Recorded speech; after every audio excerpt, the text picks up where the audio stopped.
How's it going, gamers? It is that time again. Thank you so much for joining us for tonight's installment of yet another BlazBlue Central Fiction bracket. We're bringing you the greatest fighting game of all time right here at Boston Blue Bee. I'm just a tomato, and I'm here with Holo, who is a very welcome surprise on the Boston Blue Bee airwaves. You said you've only done a couple of these?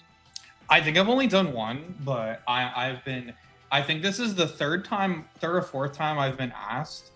And this is the first time I've actually been available.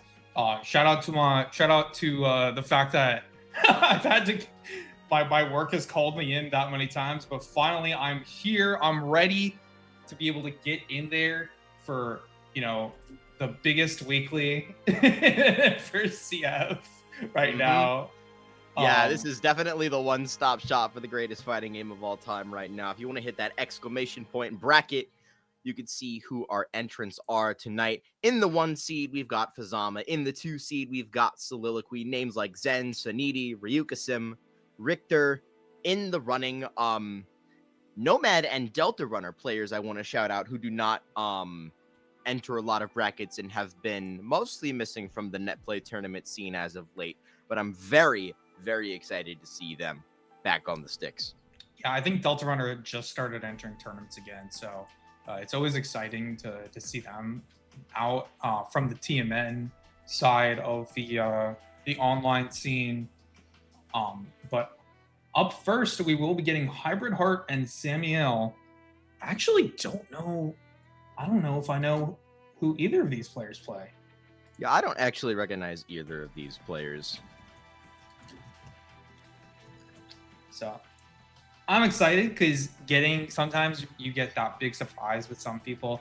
I know in the last online tournament I entered, there was a player that a lot of people had never heard about on Makoto doing work. That kind of thing is always possible. I was there. that kind of thing is like always possible in CF just because of just how many people do also like they play the game, but sometimes they don't enter.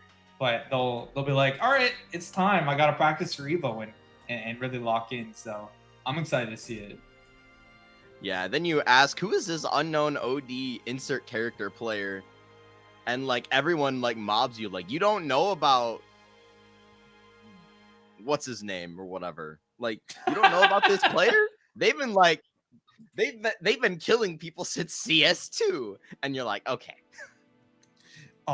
That unironically happened to me at Combo Breaker, where there was an old head Azrael player named Gen D, and he was really good, and he was unseeded, and I saw him in my bracket path, and I was asking people about him because I was like, I feel like he could, like, he keeps DQing, but I feel like if he played, he'd be really good because he one time beat Badlime in like 2024, I think. And like nobody knew who I was talking about. And then of course he went on a big run and got 17th at Combo Breaker. So those kinds of things are always cool to see. Just people coming out of the woodworks. But we are still waiting on our first match. I'm kind of wondering what's going on with that, but it's okay. You'll be hearing our beautiful voices until that gets on.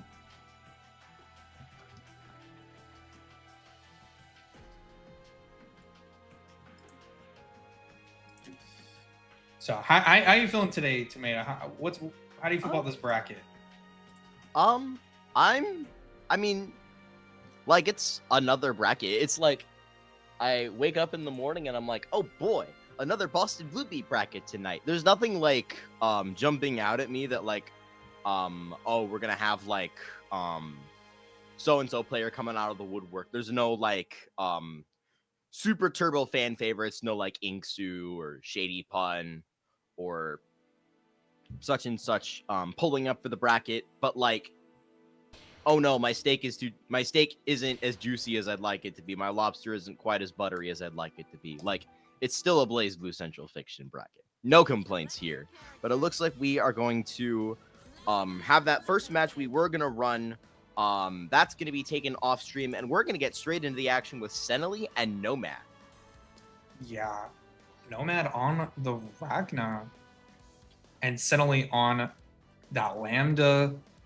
I feel like Cenaly has been, the gradual, ever since Frosty's, just gradually trying to collect more and more wins that they started with at that tournament. So excited to see what they got going on today. Very true, very true. I mean, there's a lot of words that I think you can use to describe Cenaly's grind. I would not say gradual is one of them. I think her rise has been absolutely meteoric.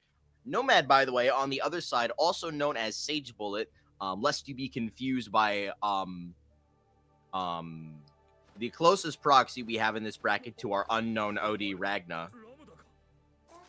As you say, it sounds like you know more about Nomad than I would. What would you describe their playstyle as? What kind of Ragna are they? Unfortunately, I only know that they play Ragna. That's fair. Because I've seen them play so little. Okay, set up into the Oki. Yeah, 4D straight away with the off-screen overhead. This is a great start for Cenaly. Misconfirmed, but it's still fine. As long as Nomad is still sitting in this gravity seed, Ragna kind of just has to, wait and clipped by the delayed low. Is Nomad. Cenaly working on a perfect. Might be able to seal it with the OD. Might be able to seal it without.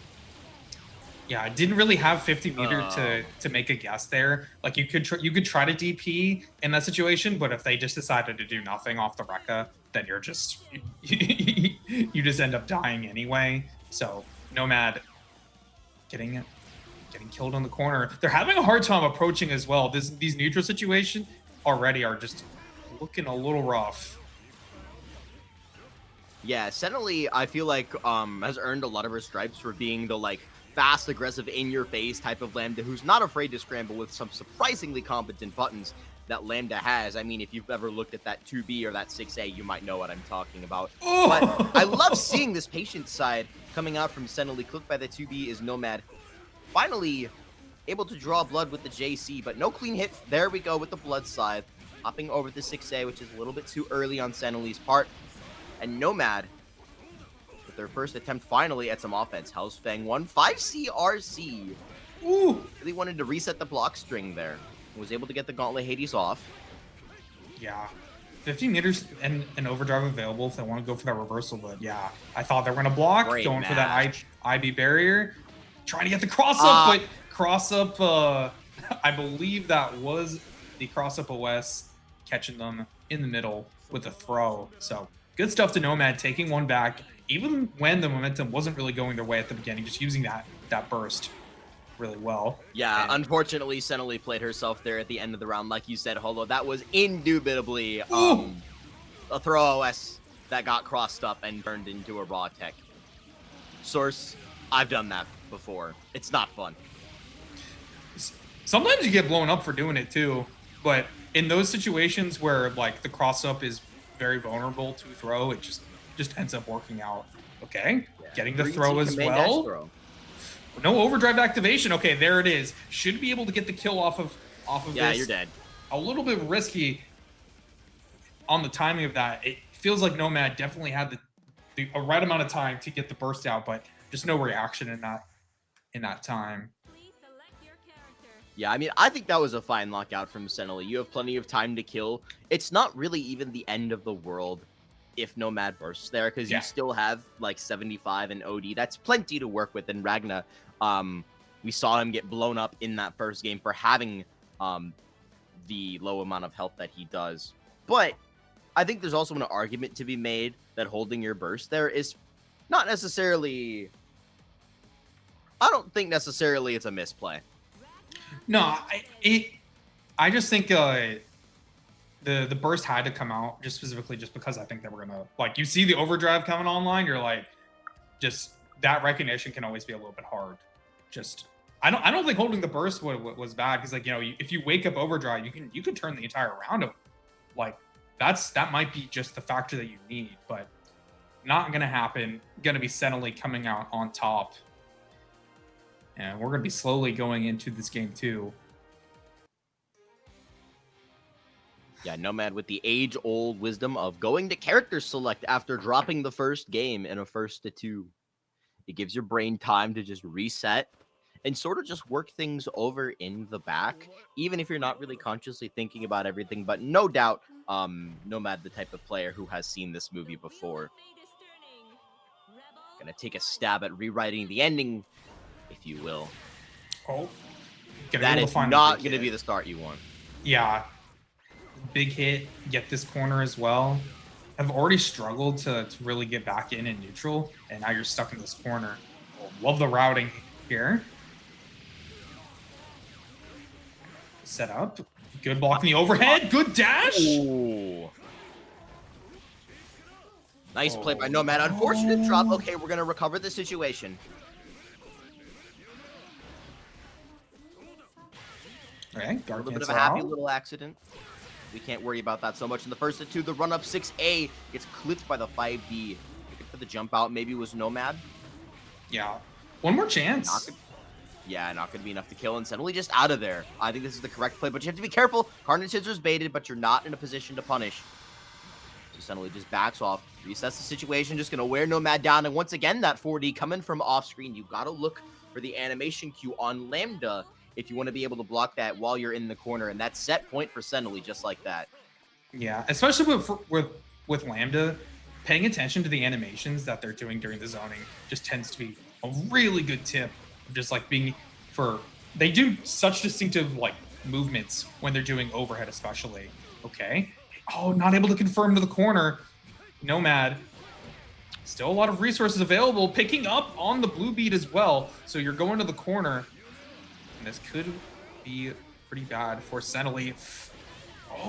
Oh my goodness, the 2D was just a little bit too late. Really ambitious anti-air attempt to jump in straight into the overhead. Coming out from the Cenaly. And it's going to be back into the other corner one more time. Get for the 3C. This time goes high. There's the burst. I don't think you mind taking that, though. Cenaly holding north on Wake Up eats the 2B. Yeah. Hard knockdown? Awkward hit. Micro dash forward. Yeah, that's going to be it. Cenaly taking it with a 2-0 with the RC reversal on Wake Up. Pretty solidly. Yeah, very, very commanding gameplay coming out from Cenaly. Again, it's really that more patient side of Lambda that I think you have to lean on a lot more in a matchup with a character like Ragna that really just has to run you down. Yeah. I also think there was like certain things that they were respecting a lot of times that ended up putting them more in the corner. Like a lot of time, you don't have to block the, why am I forgetting? Of course, I want to call out a move and then I'm forgetting the name of the move. The move that's a low on New 13, but it's actually a mid on Lambda. But a lot of times you have those little timings that you might have a little bit more time to be able to get through their pressure and force a character like Lambda or a player like Cenaly to have to react a little bit more. I'm talking about Wheel. Yeah, sorry. I should have just said Wheel.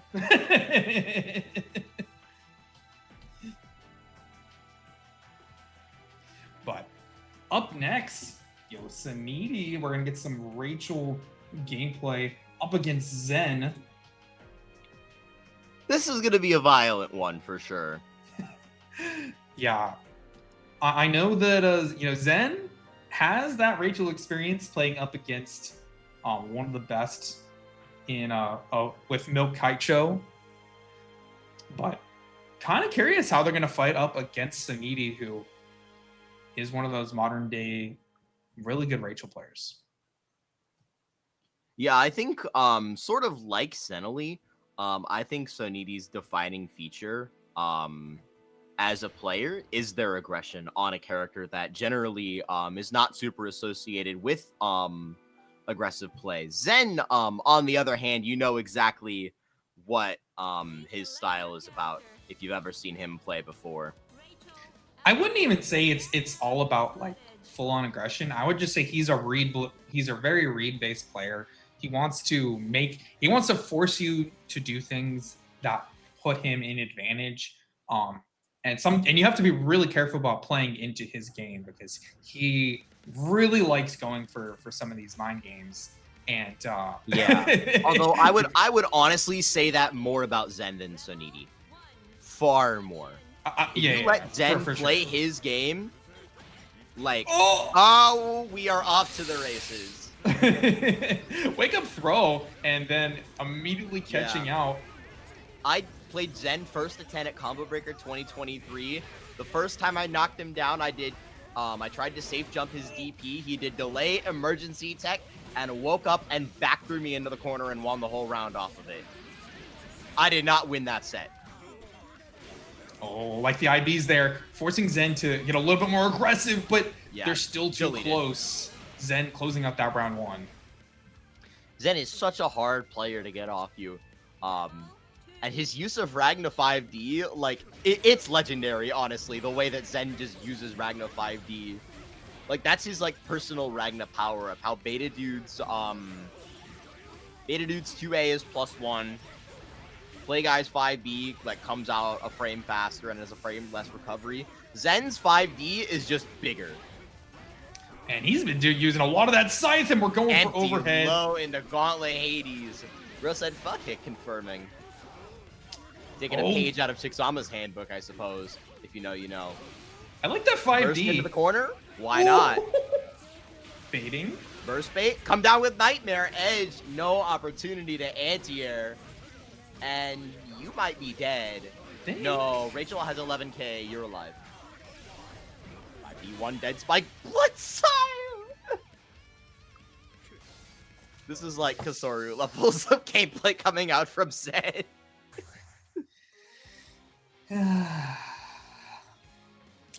I mean, that was a nice bait on the throw. I mean, just go for it. It's plus in that situation. You haven't seen Soniti really counter it on defense.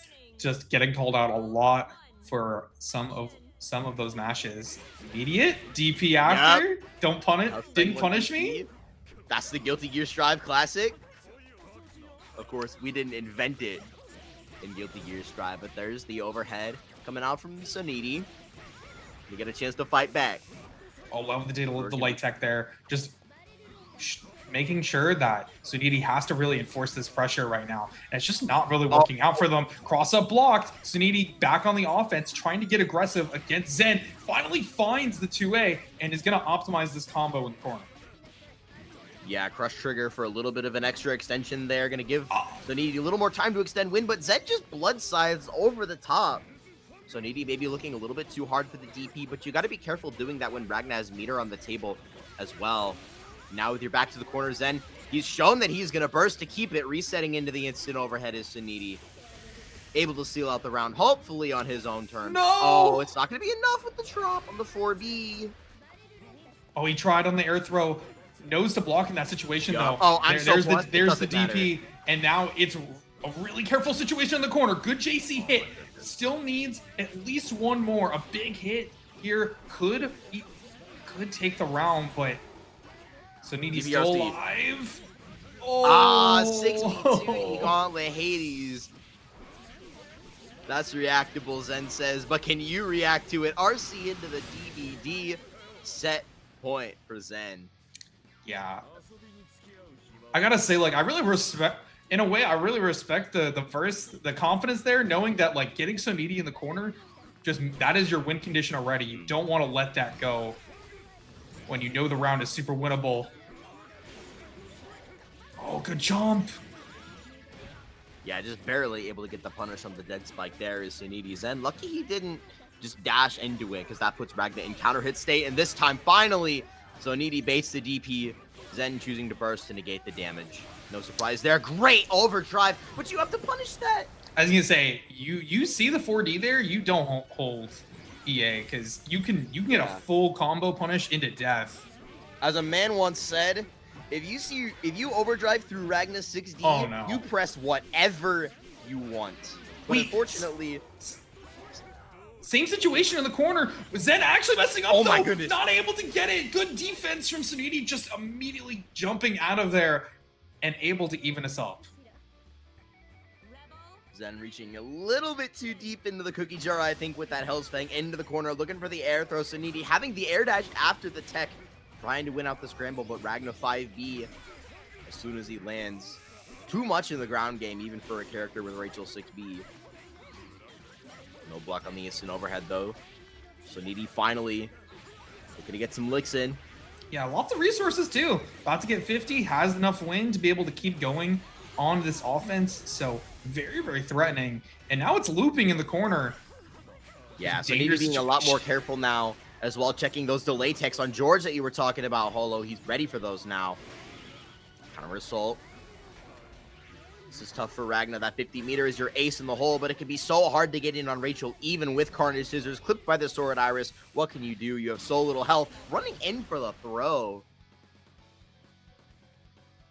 Yeah, pretty solid from Soniti. Making Zen respect you is like, it is the, that is what you have to do against them if you want to beat them, because they will just keep doing stuff that works.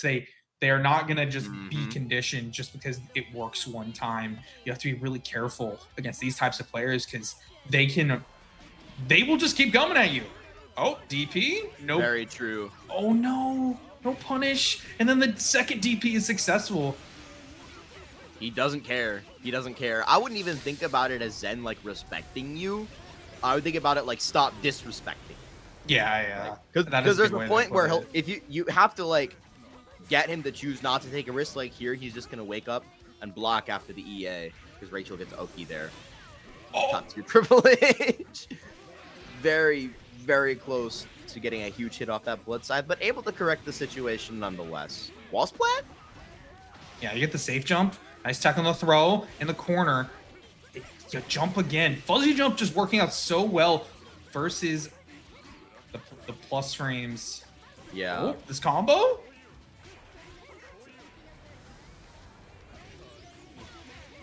Oh, I thought for sure it was going to be DP, but Zen lets a 5v rip instead and pays for it with his life. So Needy's turn this time on set point.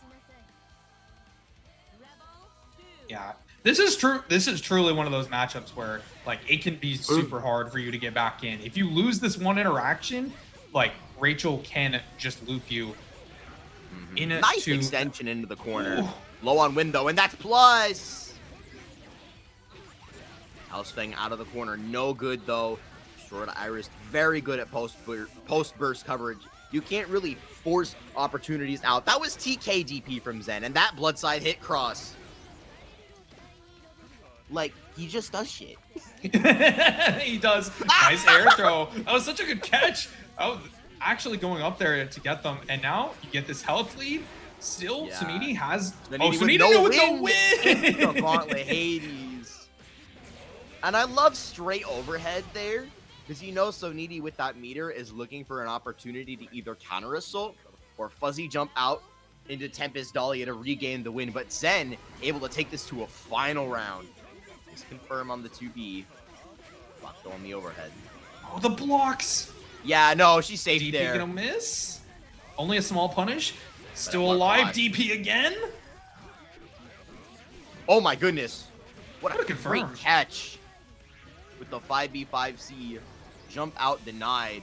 You gotta be ready for that option when Rachel's low on wind. Burst to keep the corner once again from Zen, looking for the throw again. Air stall with Sword Iris, and it goes over the 5B. Polo, I don't think I've ever seen that before. Yeah, just one of the crazy aspects of Rachel. Oh, trying to wake up throw. Not a great combo though. This wake routing up, means that you more chances. Okay, well, this looks like it's gonna be it. Yeah. Got a route into super here. Oh my god! Disrespect at the end. I was you not think it's gonna kill? Just Astral. Like, just Astral. You have 100 meter, just Astral. Definitely let go of the controller.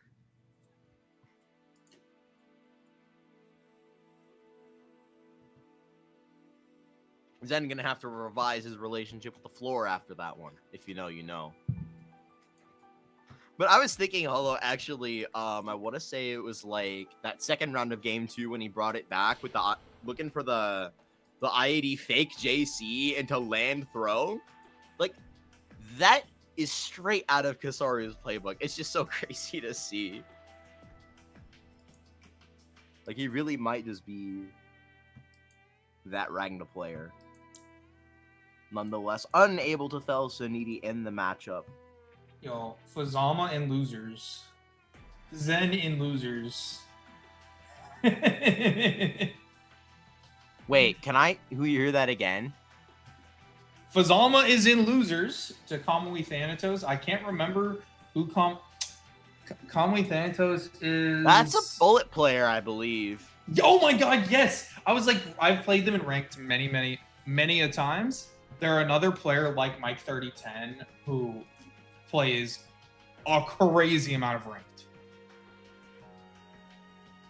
Not like me. I guess I don't play a crazy amount of ranked anymore. No, and not like if I ran into you in like I just did my ranked grind. I got I'm gonna congratulate myself. I got hero rank recently. I have not played you once. You're correct. You're correct. I mean, it was like back in 2024 and like 2025 when I was doing a lot of my ranked gameplay. But yeah, Kamui Thanatos with the upset over Fuzzama. Unfortunately, the world didn't get to see that one. Honestly, Hazama players always hate that matchup, so it's not surprising. Speaking of upsetting Hazama, Gri is also upsetted Chickzama and set them Gri to beat losers. Chickzama too?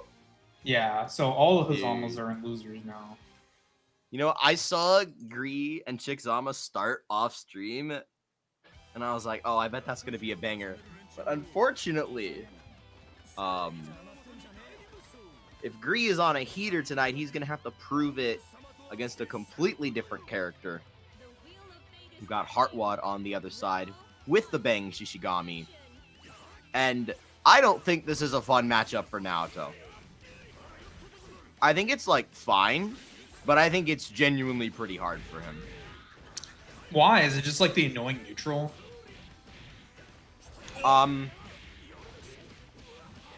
It's just kind of, like, annoying in every game state. Because Naoto generally is going to beat Bang going button for button. Yeah. But how does he deal with nails? Yeah. Punishing the landing recovery on the JD. He doesn't really have like the strong buttons to like contest the trying to hit in mid range as well. So I can see what you're saying. Okay, well that is where the zone that they like up close, just hitting that 5A, forcing out the burst from Heartwad. I don't know if you can really ever force the burst out from Bang players. I think most of them just give it up willingly. Unless their name is Greek Ascended Dust, in which case they will never give it up willingly. Did we say the 2D? Yeah. Denied by the drive teleport. There's nothing you can do there. Okay. Does the Ronstar backdash actually opting into the to walking back in towards Gri, charging that JD, and that is a big hit. Look at that damage. Meterless 4.7. Yep, that's Naoto damage. And you tried to do something? Too. Yeah, charge 2D, gonna punish you for not respecting that frame trap. So was that charge? Was it not? Maybe I'm wrong. Oh, 6C, gonna catch them out. Definitely on purpose. Nice round from Gri. I want to say that 6C was an accident, but it looked so on purpose, just catching the jump out attempt from Heartwad. And now those plus 8 bajillion if you air block 6C. Okay, command grab. Just wake up DPing though. Not wanting to respect that strike though. Immediate burst on the... Okay. Nice cross up. Trying to bait burst again. Right now trying to force Gri back into the corner. But now Gri has that pressure going. Good block on that 6A, but we're still going to get hit by the counter. Tries to reset, but it's not going to work out. Does Naoto get that off counter hit Rekka 1 starter? No.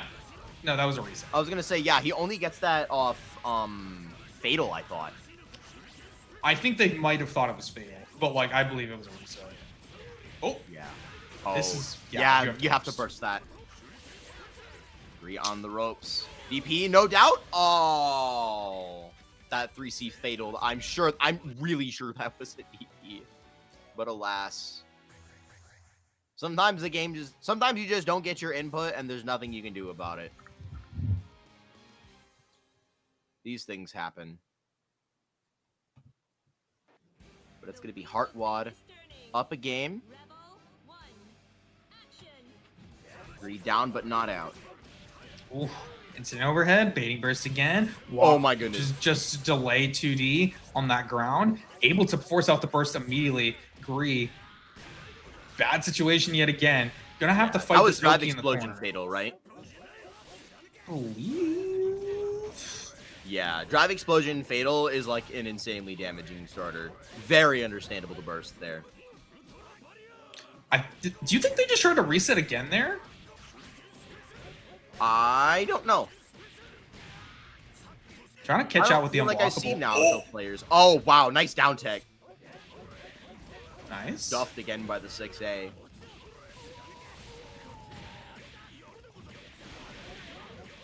He knocked down for Gree. That just jump out from Heartwad. Just absolutely nothing there. Did you see that he tried to IV barrier and then leave there, but it's still Naoto. Naoto very strong even against IB. Those normals still reach far enough with the 5B and the 5C to be able to catch out. So gonna be that first round for Gree. Very true. A lot of people, that's a good point, Hollow.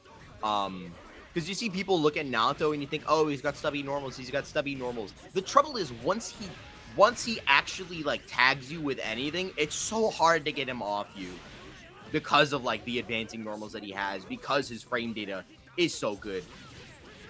Oh, I think that was supposed to be a jump forward. Gree messing up, and now we're going back to the other corner, drops the combo, but resets. That's going to be Heartwad taking one back and going on set point. Yeah, looking for set point. Maybe that IAD back charge 6D, just looking for the opportunity to reposition was Gree, but unfortunately, like you said, it really did not work out at all. Yeah, I was just so ready to capitalize, especially on such a committal option as charge 60, and now we're in this situation. We don't have 4 seals, but I love seeing the bumper come out from Heartwad. You have plenty of nails in the tank. You got OD and 50 to work with now. Yeah, you have your win condition available if you want to use it, but okay, never mind. I was going to say, are we going to be able to do it? Yes. Oh, no! Oh. Yeah, DB's going to win there. Shipigeki doesn't have enough invul. The invul and the hitbox on Naoto's DP are just too good. DP here? On the other side, and there's too much block stun on the taco kick. And so Heartwad gonna take it 2-0 just like that. Yeah. I want to go back to talking about like the IV thing, because like I feel like when he tried to jump back, that was actually a jump forward in order to counter the IV barrier. You saw a lot of that on defense from Heartwad in order to make sure that the strike threat was being disrupted.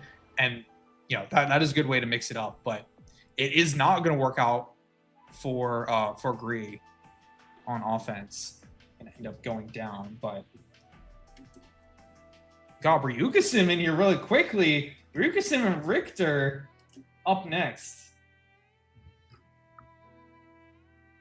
So it's going to be a little bit more Bang Shishigami action. Rychtor checking in for Boston Blue Beat. Their very own Bang Shishigami representative. Ryukasim, the New York Hakumen, I believe. Yeah, New York. Because he's been to a couple TSPs.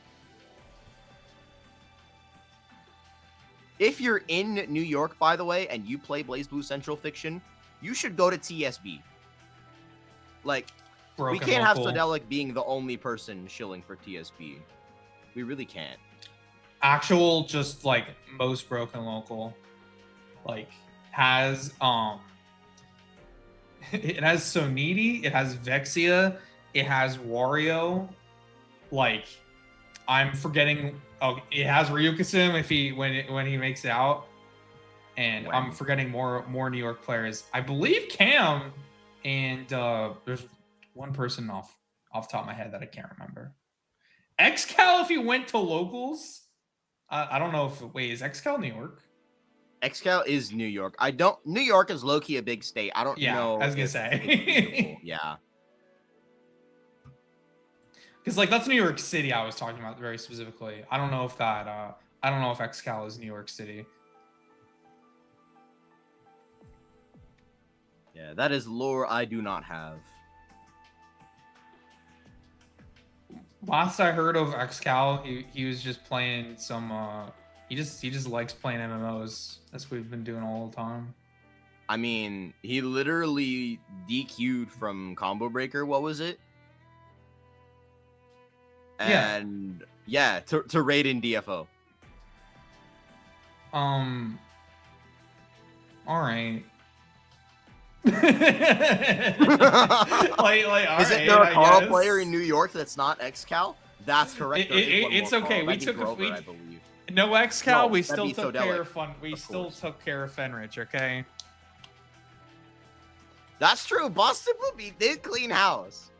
Yeah, except in the exhibition. Boston did not clean up in the exhibition. Oh. Shout out to me. Yeah. That's crazy. I low-key have not gone back and watched that yet.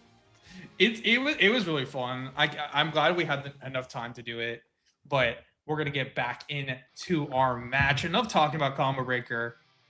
It's gonna be Ryukasim and Rychtor. Ryukasim definitely taking entering a little bit less. We see them here and there, but it's always good being able to see some great Hakumen gameplay. Oh, okay, we're gonna hop a JD. Rychtor. Yeah, Rychtor not really interested in seeing some great Hakumen gameplay. I must. He really just does not seem to be interested in whatever Ryukasim has to offer right now. Overdrive pop for Ryukasim. Drive explosion gonna completely deny all of that. Yep. You try to get pressure. Nope. Explosion. We're looking like the Fed though right now, printing Magatama while we're getting beaten up. On the drop, we might get a chance to use it. Ryukasim with just a pixel of health, but we know that's all Hakumen needs. No punish on the JD. That's landing recovery all the way down. Oh, love and this conversion. Then when he gets to the ground. Oh, getting thrown as well. And this is active flow coming online. So this next hit, it could be. Yep, here we go. Oh, that is a new one, I think. Maybe not a new one, but Ryukasim, I think, reaching deep into his toolbox for that opening round. Looking for the air reset and then catching Rychtor, not putting barrier up right away with the guard crush on the TK Tsubaki, and you just die. My God. He's doing such a great job there. IB, but still going for it again. Right now, Ryukasim is running it. I think this 5A covers. punish, I believe. 5A punish, I believe. Does it? Oh, yeah. 5B punish. Rychtor knows his frame data. Or he's very brave. Nice. I mean, you gotta be brave, I think, to pop OD against Hakumen like that. No reaction there this time. That's gonna get countered, yeah. And Ryukasim cleaning up game one just like that. Gotta say that was some smart usage of smart reads and good conversions coming out from Ryukasim, and just really making good use of any situation that they got. And I feel like Rychtor got some good hits. It's just being able to consistently keep Ryukasim down that's really giving them a hard time. Nice anti-air.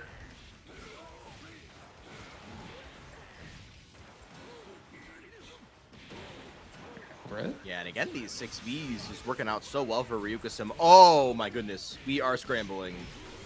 I'm committing to the 3C there with Ryukasim. I want to say that was a 2C attempt that got turned around by the Furen Kazan dash. No 2D punish, so Ryukasim able to turn this around again, and blue. Oh, we're trying to play defense from this corner, but Ryukasim is perfectly fine with going back to the mid-screen right now. Just using those big buttons to their advantage. It's so hard for them to get back in. And oh, gross. JT into throw. Oh, gross. That's actually wild. And Rychtor just respected the whole string and just totally ate it. Sometimes that will happen. You do have to be careful about options like that coming out from Hakumen. But no doubt the JD to catch an errant drive attempt. But this one going to work out in favor of Rychtor. I think Ryukasim just not holding the counters down. And Rychtor catching the landing recovery. Bonk! There's no confirm on the 5C. Driving explosion whiffs. Oh, it doesn't matter. Finally gets the finish there, but God. I gotta say again, the not being able to get like consistent knockdowns and finishing those combos as well, it's just like it's really punishing them, I think. Ooh. All right, good. Finds the 5A in the corner. Ryukasim still looking at the set point right now. Good walk. Goodness. I wonder what he's looking for there with the 2A Agito reset. Dash to the other side, catching the 2D. Yo, that was the nasty. Lowest bumper dash I've ever seen. Yeah. Making sure that they got in that situation too. Drive explosion. Should be overdrive activation. Nope, don't even need it. Just go right for super. No need to chance it. Maybe Rychtor evening us up.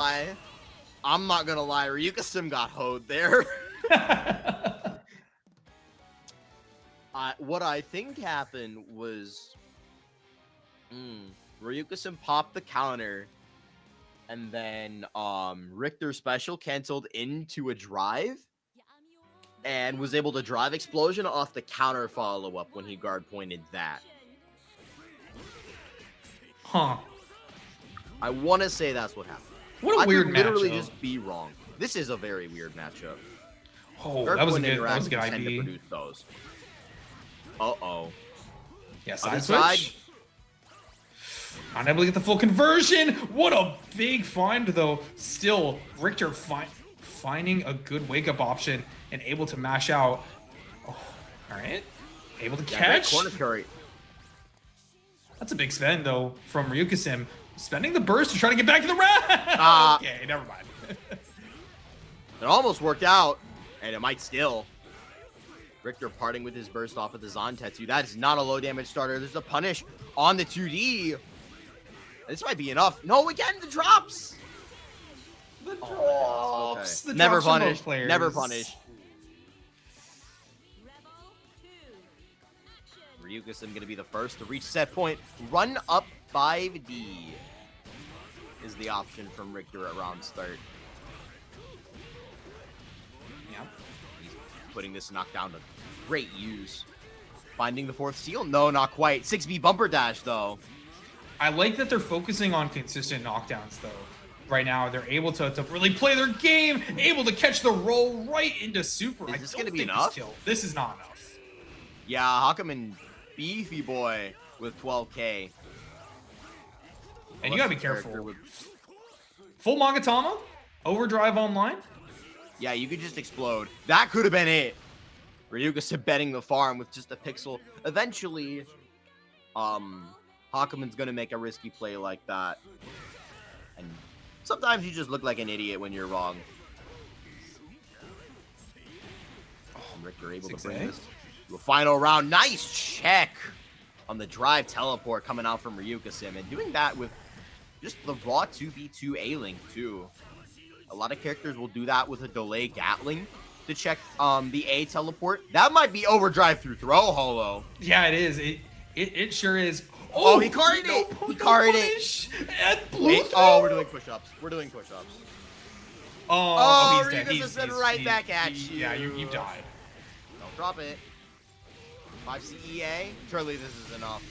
No, my what that feels so bad. I guess Bang also a BP boy. I really thought that was going to be enough, but Ryukasim able to seal it. Nonetheless, gets to the other side. Unfortunate. Valiant effort coming out from Rychtor, but just not able to get it over the line. Okay. Tried to gamble with the Ryu Casino, but the house always wins. Yeah, Rychtor off to fight Chickzama in losers. So in our loser sides, we have Gree and Delta Runner, Kamui Thanatos and Zen, Rychtor and Chickzama, and Soniti and Fuzzama.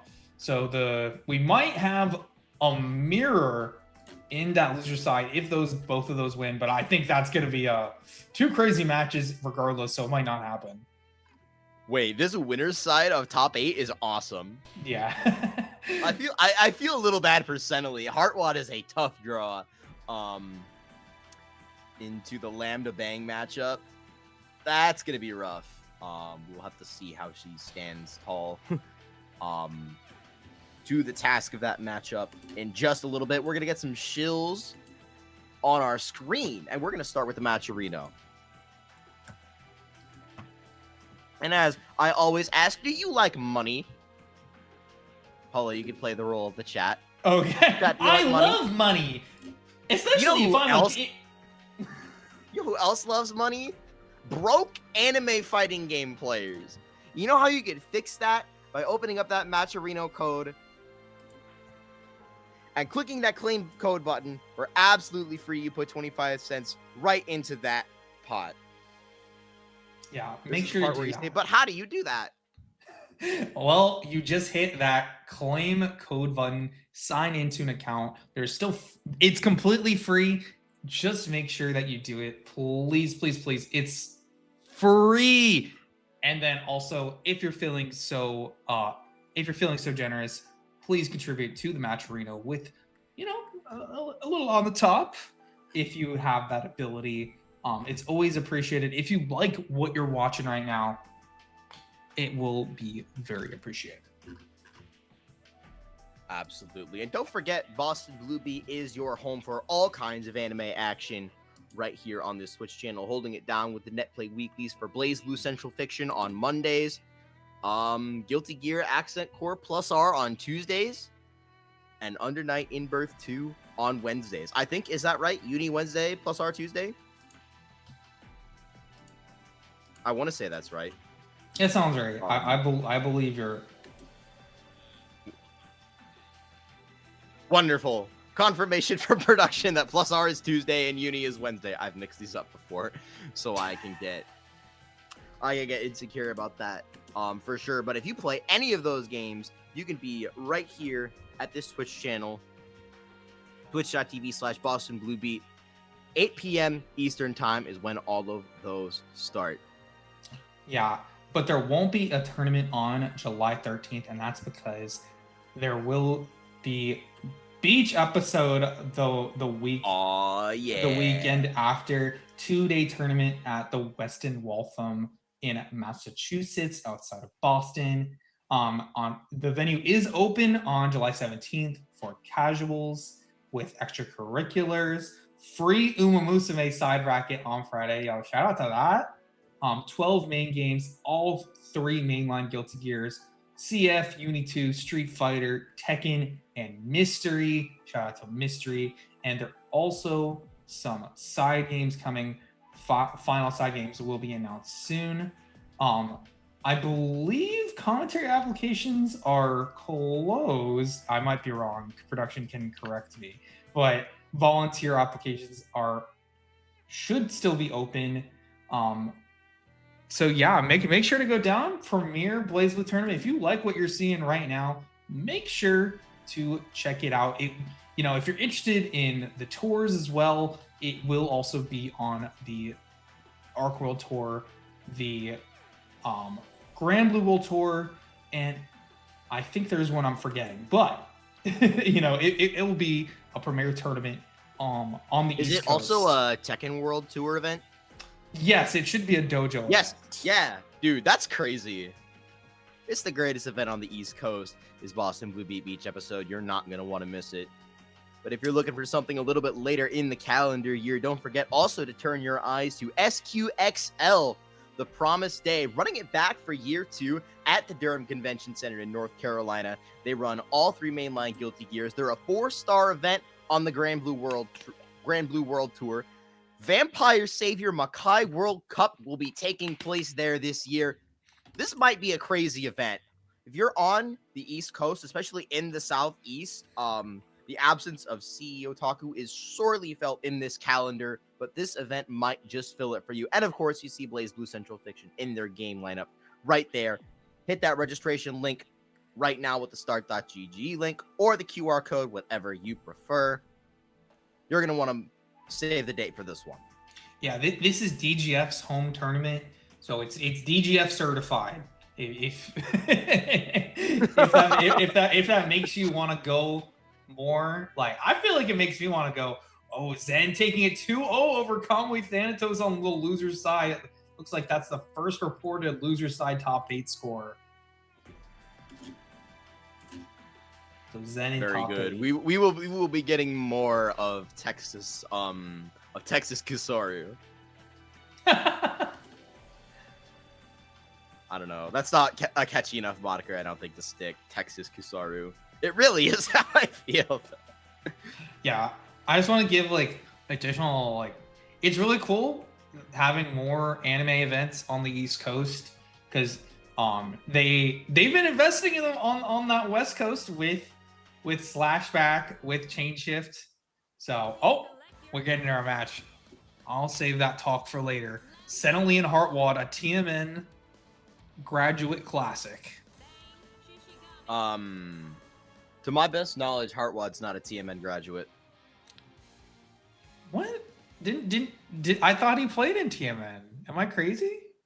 No. Okay, I'm never mind. pretty sure this has never happened. This just never happened. Never mind. I have a Word document on my computer that has a list of every winner of every driving lessons bracket in order, and a list of every protagonist and every graduate, and Heartwad's nowhere on those lists. So I'm pretty sure Heartwad was a little bit too high on the placement test if one ever occurred. We are going to be off to the races. This is not a fun matchup for Lambda 11. Yeah.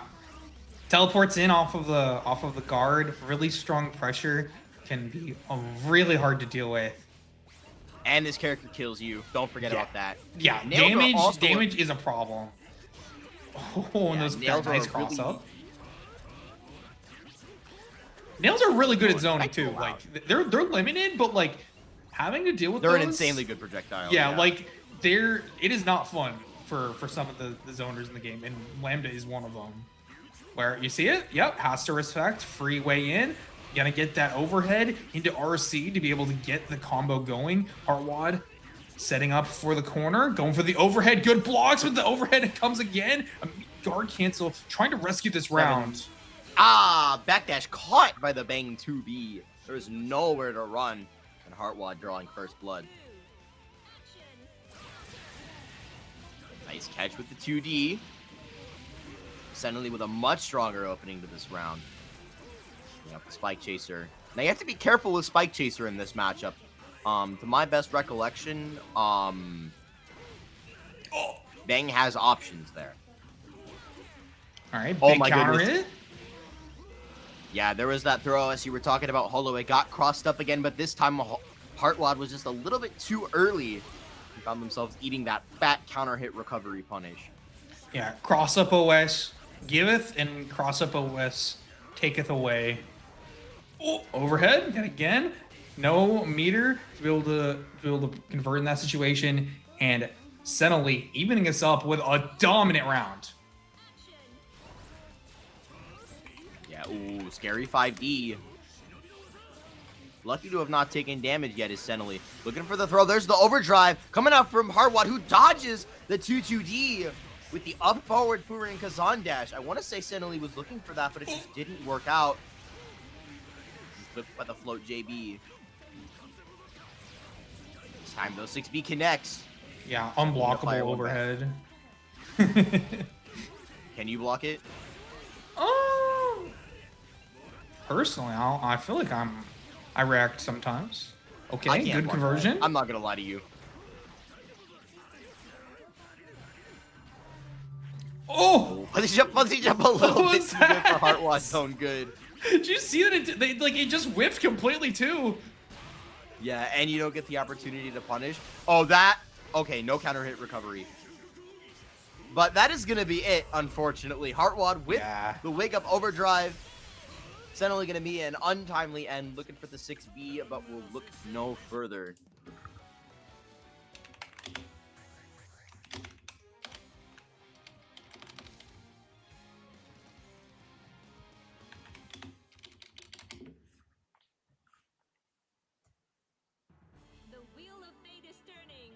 So Liliqui, didn't you graduate? It was before you changed your handle, wasn't it? It was like way back in the day. It was like 4 years ago. Oh. Okay. Gets the 5A. Yeah, very Going good to start corner. once again for Heartwad. There's the burst from Cenaly. Oh, gets I the believe that cross up, overhead hits, and able to get the 2-2D. So we're going back to a good range here for Cenaly. Oh, the overhead whiffs. Good recognition, Nice though. run under. Yeah. Heartwad is trying to get this going right now. Oh, no! Actually, oh, that was actually really safe Oh. for Cenaly, And the but barrier. they're going to get mixed and hit. There Heartwad, is- set point. There is way too much happening on this screen right now. I keep like trying to catch one thing and like explain it, and then 3 other things have happened by the time I figured out what I'm gonna say. It's so hard with Heartwad pushing the pace. Oh, the backdash on the slide just saved them. Overhead again, trying to continue that pressure, but Cenaly correct roll in that situation, trying to start this round back. Throw whiff, but a little too far, and Heartwad getting caught with the anti-air. Okay, there we go. We checked the 6D on the Spike Chaser. Cenaly has the knowledge she needs, but there's the burst one more time. You're not going to get another one of those, and the overdrive is good again, but the punish is not in time. Cenaly tried to mash, and that will do it.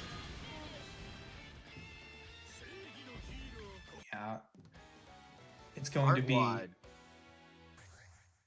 pushing it to winners finals with the 2-0. yeah. Strong performance. It was everything you talked about with that matchup. Just looking very frustrated. Like, just a lot of situations just not able to have the right option to fight back. Yeah, there's a good amount of like, what do you even do? Is going to be update on losers.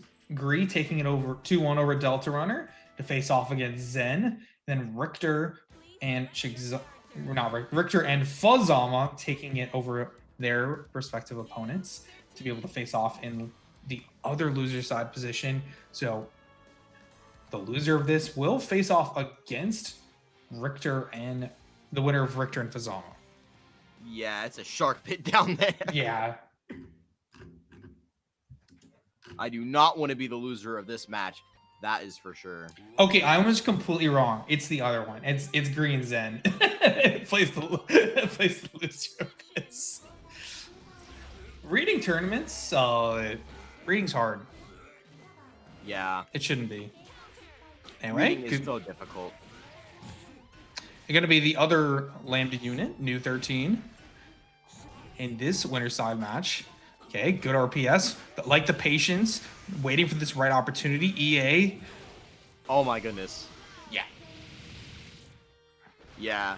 Now, I'd like to say both of these players, they have really deep toolboxes with their characters. They're the kind of players that make you read the fine print.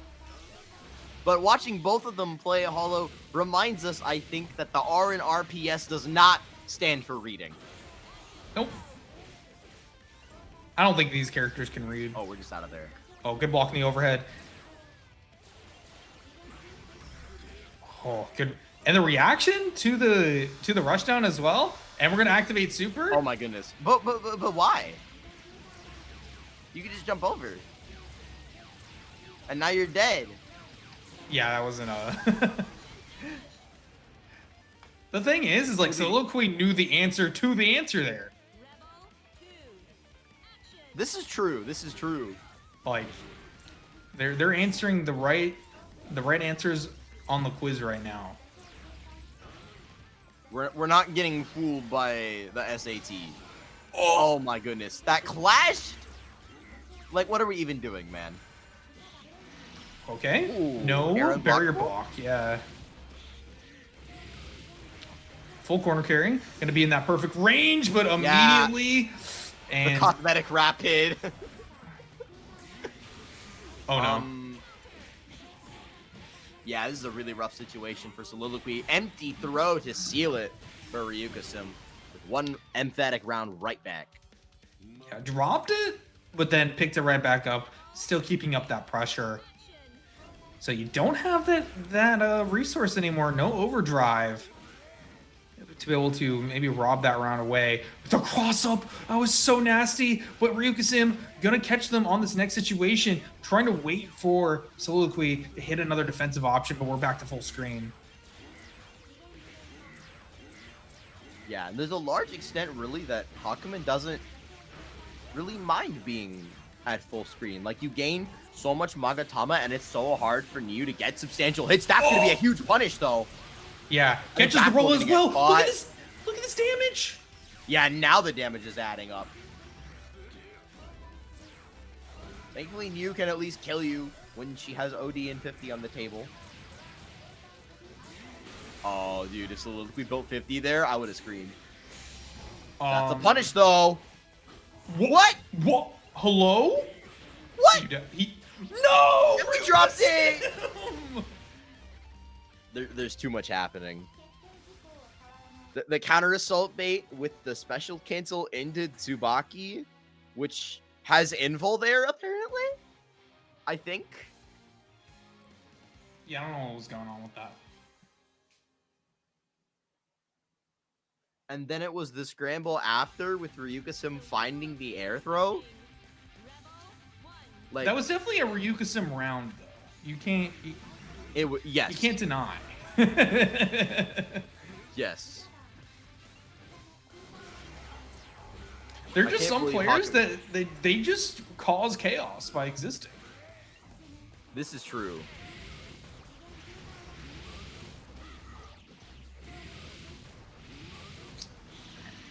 Gonna be a corner situation for Ryukasim. EA activated, able to get the conversion. Wow. Incredibly brave 5A. A good chunk of damage as well. We're going over the top. This isn't gonna be enough to kill, but it's gonna hurt real bad. Oh, I lied. This is okay. I was right in the end. But it doesn't matter. It doesn't matter. Okay, we have reports from experts in chat that Tsubaki does not have invul. Counter assault. Yeah. Oh, because it's Murakumo counter assault, of course. Oh, trying to bait something out. Maybe get that 2D, get that punish. But all right, back to full screen. This is where New likes being. But of course, immediately cut. Oh, great anti-air though. Soliloquy looking good in the corner. Huh? Surely that was a misinput. Yeah, I think you. Wait, we're popping? Yeah, I think you win here. Oh, Goodbye. it's enough. With the conversion off the OD Shifu, that's gonna be like okay, 5.3, and Ryukasim evens it up just like that. I had to check before I miscalled the score. That's why I hesitated. Ryukasim has been really, like, when the confirms are hidden, they are really good today. This is very true. This is very true.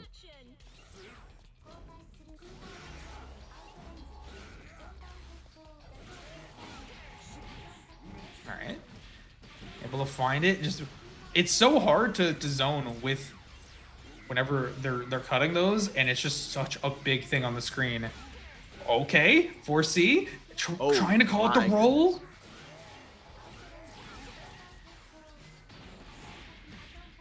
Yeah, we're mashing 2D there. Why not? Huh? Oh, Ryukasim hit the JD after Soliloquy IB'd the Agito because of course Soliloquy IB'd the Agito. That's not gonna work out very well. I saw he was trying to do some whack ass mix up. Possibly. Oh, whiff. And a guard cancel into the corner. Like this moving backwards. Soliloquy trying to take control again. Get a hit. Prevent them from getting in right now. But Ryukasim playing this is really hard. Really well.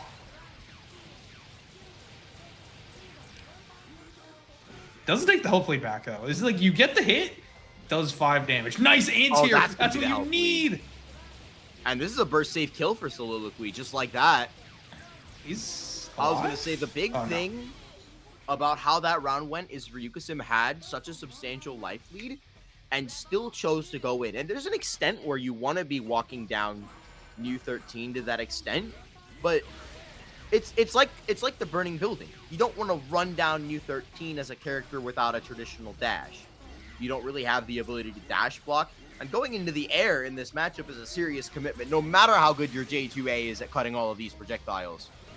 That could have been a dangerous scramble, though. The thing is, like, if you cut one, oh, wow, your life just got a lot easier. But if you don't, and it misses, it's just unfortunate. And, yeah, they're perfectly okay with switching sides, going back to full screen, Legacy Edge coming out. J2 ain't nobody home. Yep. Just too many multi-hits coming out. Okay. Oh, my goodness. Active flow available. Good tech. That's important. You can't let a throw happen in that situation because Ryukasim with overdrive and active flow can do stupid damage.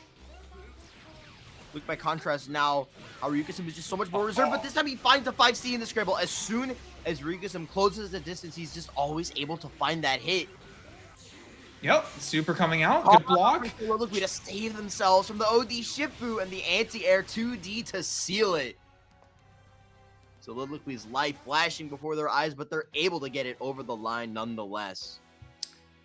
It's not easy to not freak out when you see that there, though. It's so threatening because they can just do so much damage in those situations with the guard cancel into not guard cancel with the dash cancel off of the super or just a ton of Magatama. Just good stuff to Soliloquy, able to close it out, stay calm and collected. Soliloquy confirming that zoners are lame in chat.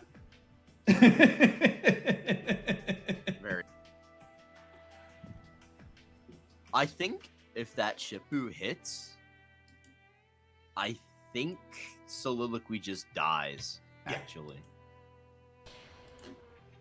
There's like two things that could have turned around. It's like if that hit or if they got air thrown, like, yes. It probably just would have been a Ryukasim round.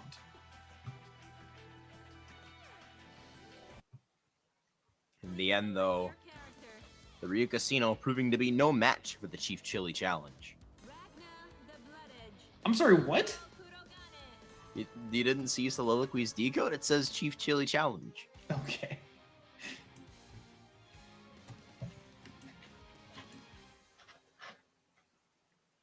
That's the perks of coffee before commentating. Nothing gets by me. Please let the intro ride. Zen likes doing these kinds of things, so. Oh.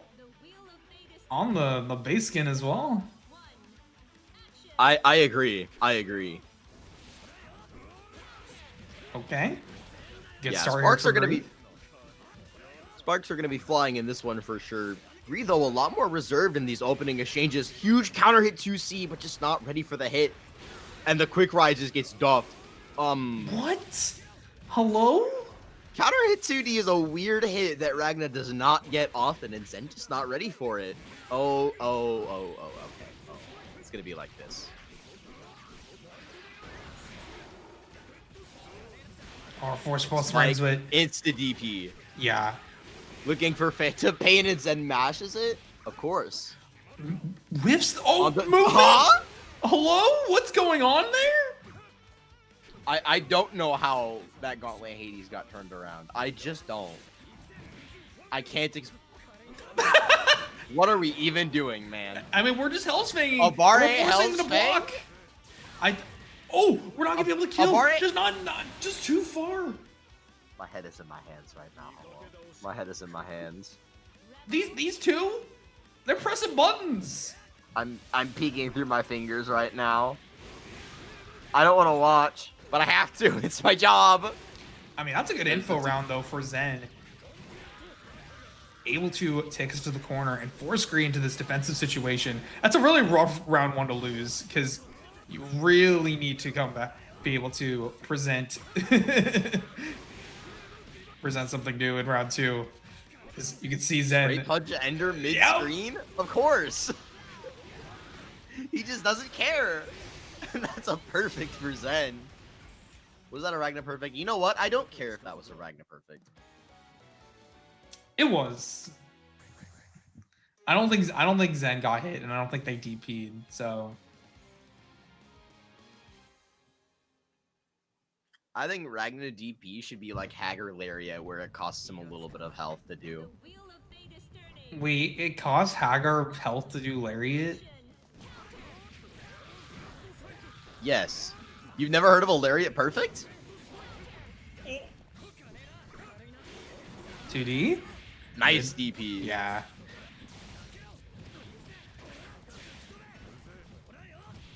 Agree with the size switch. Yeah, Naoto just a little bit too stubby. The button didn't make contact there, and so Zen just recognized the situation, just punches out with the 5B. I mean, Gree tried to IB the pressure. Oh! And we're just getting called out. The hardest of baits. The hardest of baits. And there's no enhance either. NDP would have saved Gree, but instead Zen is on set point. Oh my. Straight punch. Yep. Oh, backdash. Big counter hit though. You're gonna be able to. You should be able to get a combo that gets you the corner. Oh no, dash. So not able to go back to the other side of the screen. So Gree forced. Oh, okay. Dude. Hell's Fang in the block stream. I told you, Abare Hell's Fang. Like, what are we fucking doing? That was DP. He baited the burst so hard there. Plus, yep. Just going to wait for the blood DP. side DP anyway, because Ragna's still 0. Look at the patience. Zen was just so ready. He's gonna astral. Empty throw. Oh, the hard bait again. There's the burst from Gree. Gree, you have one chance. What do you have? Nightmare Edge RC and that was an interaction. Okay, I'm gonna say it. Zen was calling out the fact that Gree did not want to block in a lot of those situations. Like, didn't want to have to take the strike throw.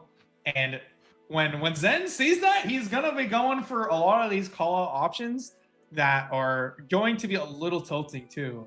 It's one of those things where you got to be able to reset in between games 1 and 2 to be able to reset. Like the Hell's Fang especially, because like what you saw was like you would see blockchain, you would see the IB barrier, and then immediate Hell's Fang RC. Hell's Fang RC gonna catch you out for or trying to fuzzy mash.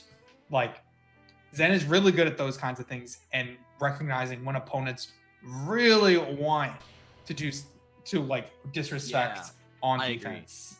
I think it really is the Kusoru thing where sometimes he's doing the like 200 IQ mental play to like tilt you with some low percent bullshit Abare that has crazy reward. But then he's also mixing in a lot of options that really just make no sense at all. But if you can't tell the difference, see, that's the critical point there, is you have to be able to tell the difference between what is Zen doing, like, when he's making a play versus when he's just purely trying to tilt you. And if you can't make that difference, it's so easy to just get tilted. And then you mash into something that's actually him making a play and you take 5K. Yeah. And you're like, what are we doing? Well, we haven't been able to see Fuzzama today. And they're finally out here up against Rychtor. Another matchup where I feel like a character doesn't really like fighting back.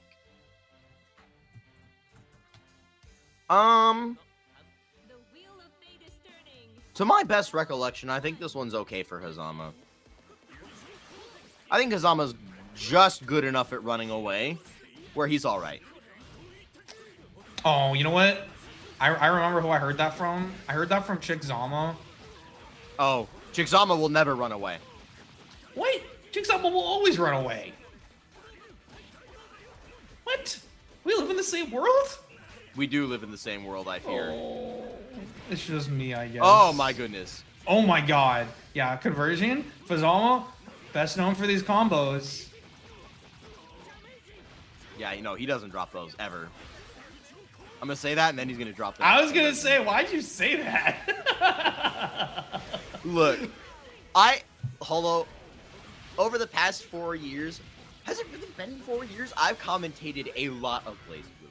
Fuzzama is one of the most reliable players for hitting his combos that I have watched like ever. He is incredibly reliable.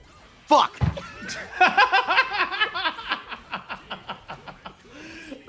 Look, he's better than normal, but I don't know if I would say he's known for the higher damage combos, not for always like the higher damage routes are more difficult and are prone to dropping. So I wouldn't even blame it on him. The only person the issue is Fuzzama is really good at hitting his combos, but I'm better at doing commentator curses. Okay, good conversion. Able to find the 2D as well. Yeah, and now we just run. Literally just run away. Psych! Rychtor swung a little bit too hard, cornered himself with that 3C, and that's an easy bake punish for Fuzzama. It's not going to be enough to kill, though. Trying to keep it burst safe. Does not build the 50 meter on the Jocko. So Rychtor, yeah. Gonna opt for the max damage as well, as opposed to keeping corner. Nice anti-air. Call out 2C. Get that game one. Was it 5A, 5C, I thought? Well, maybe it was 5A. Yeah. I'm replaying. Good old Hazama 5A, the best 5A in the game. Probably. I think Ragna 5A can also anti-air pretty well too. It's really good. Oh no, he 2C. Okay, my bad. Yeah. I mean, like I said, nothing gets by me. All right, gonna be the overhead. I just realized this is a Susanoo color that Fuzzama is using. Oh, tried to fake into the throw there, but not gonna work out. Love the backdash. Can be the 2D not working out. Trying again. Yeah, Rychtor's just not been able to get anything started. And just no fear mashing post overdrive is Fuzzama. Knows he's minus, does not care. This won't be enough to kill, but it'll be very, very hurt. Yeah, and active flow going too, which can always be super threatening. What an option. I mean, it worked. Yeah. Command grab though. Gonna end it. The thing is like Rychtor, they get these hits, but it's really about like whether they're able to find the actual finish, and that has not been the case in this set. Nice block. Yeah, and just like that, Fuzzama's out of there. Doesn't really have to worry about the bumper anymore. In fact, is the bumper going to make it more difficult for Rychtor to block in that situation? Because if he tries to stand block, wouldn't he get bumper dash? Oh my goodness, Fuzzama looking for the fadeaway. But Rychtor out of there. Extension with the nail this time. I like them going for the guaranteed Oki as well. Yeah. Oh, the air block. Oh no. Yeah. Easy Odenjin punish coming out from Fuzzama with the 6A. This is going to be more than enough to seal Rychtor's fate. And that'll be the end of the road. The Boston Blue Beats' own representative falling to Fuzzama, who's got really quite the loser's run on his hands. Yeah, losing to Kamui Thanatos in that round one scenario. Able to still take it back. Yeah, since that upset has not dropped a game. 2-0 over Nomad, 2-0 over Soniti, now 2-0 over Rychtor. Cenaly next in his sights. Yeah, but more BlazBlue to be played. Up first, we have Ryukasim and Zen. This is going to be a matchup that I think everybody should get excited about. Yeah, I have a feeling. You're gonna wanna hold on to your hats for this one. I mean, I could see Zen doing a bunch of stuff, and then Ryukasim activates overdrive and then does 10k, not 10k. You know what I mean. I would like to see Ryukasim hit a 10k. I would like to see Zen get TOD'd. The idea that like it's an option for a character like Hakumen is always just like I'm kind of fascinated by that. That you can get a fucking TOD in blazblue. Because those do not grow on trees. There's honestly not a lot of characters that do like a lot of damage, but like that dude, that kind of like stupid, ridiculous damage. Like even Susan, like yeah, he can get 7 or even 8, but like not gonna be a normal thing. Very, very slow neutral. 3C call out, counter hit. Also gonna be able to get a nice conversion without having to spend. Yeah, it's gonna be like a Western, like a pistol duel in a Western. They're gonna stand still for 2 seconds and then draw. Yeah, they both want to call it each other's funny neutral. Ryugusim says, I'm the fastest draw in the West. I don't think he's going to gain enough, though, to get the kill, so you need to get the reset. Zen immediately going for the burst. Nice tech, and just going for the J4C. Where are you going, Zen? Yeah, Hakumen J4C post-throw tech is like, that might be a truly unfuckwithable button. Even on the ground as well, just hit 4C. It doesn't matter. What can you do? Nice jump in. The JC, really good option. 6A reaction. Straight into the gauntlet as well, and I think 5D would have made the combo drop. Maybe. I'm no expert, but it looked like 5D would have sent Ryugusim too high there. But Zen able to get the hit nonetheless. Overdrive once again on the table for Ryugusim. The throw on the wake up from Zen. Still with no fear. Ew! Yeah, I like how Zen let him hang. Like, he let him kill himself with the overdrive and trying to go into something, calling out with the throw. Just immediately, no overdrive available at the beginning of this round, which is big, but that's going to be a big hit. Oh, messes up the combo. Yeah, though. and now we're back. And now we're back to the standoff. Ryugusim with the life lead. Gross. Just not ready for it, and you get a that little was disgusting. 4C, good call out. You're going to be able to get the conversion off of this counter hit and get the health lead again, yet again, forcing Zen to approach. And the thing is, Ryugusim has been doing a good job of, okay, as soon as I say it, making those approaches awkward. But still, with that lead right now, cross up, able to find the hit, but no combo available. Oh, that's a big counter hit. And then with the life lead, Bloodscythe RC, there's the burst from Ryugusim. I'm surprised he didn't see Overdrive comes down. He comes down with the JD and Zen is ready again. Yo. And he pulls the rug out from under Ryugusim for game 1. Hold up, this is such solid proof in my head that humans are basically evil. What? I like how patient Zen was on the offense. You don't need to overextend in these situations. Ryugusim is looking for these big opportunities to get damage in, and you don't have to give them to you. You can play a little bit more slowly, use that 6A like you have, but 6A right back, and now it's Ryugusim's turn to be on the offense. Oh. Yeah, Media burst again. Oh, that wasn't even a combo, by the way. That was just a reset, and Ryugusim was holding north.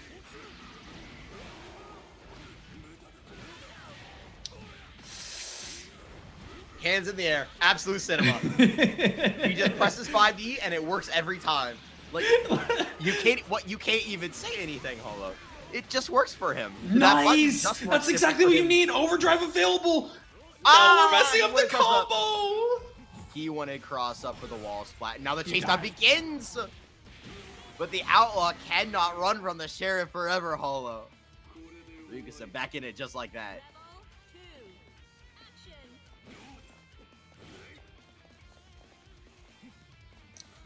Patient play seems to be the how it's being done today. Oh my goodness. Yeah, the crossover actually getting under them. And now this is Zen's place where they like to play quick get up into that 2A. Fair enough. Yeah, the second hit's a low. You gotta block it low. Zen's ready for that. But Ryukasim's ready for that. The J4C. Unfuckwithable. Unfuckwithable. Okay, don't you don't have to block that. You can jump. You could just OD it and kill him. Like, oh no! What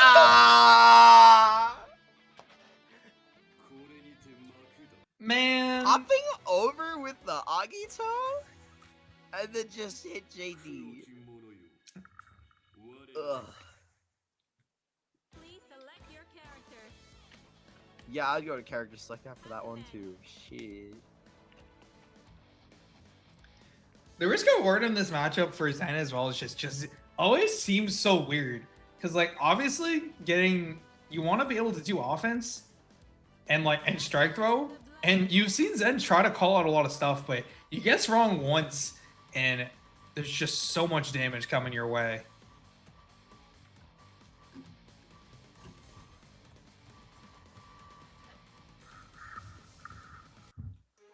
Black Onslaught will be the song for our final game. I dig this song. I actually there was a while where I was like, I think I kind of should hate this song. I think hating this song is like the orthodox thing because it is like weird and the vocals are weird and they sound like a dying goat. Then I decided I don't care and this song is fucking awesome. Okay, start off with 3C, health lead, and finding their way in. J4C seemed like a pretty big nuisance button, but Zen finding their way in. Ryukasim, tons of chances though here in the corner. Lots of health to work with. Yeah, the more chances you give Ryukasim, the more opportunities he's gonna have to kill you for being right. We've already seen that he's the type of player to bet big. Unable to get a solid hit as of yet. There it is with the Zantetsu, just when you think it's never gonna come.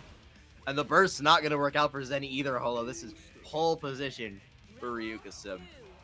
Yeah, I think Zen's just getting a little bit too aggressive on the you know you get hit in that situation. I'm not sure you can really rescue it with burst.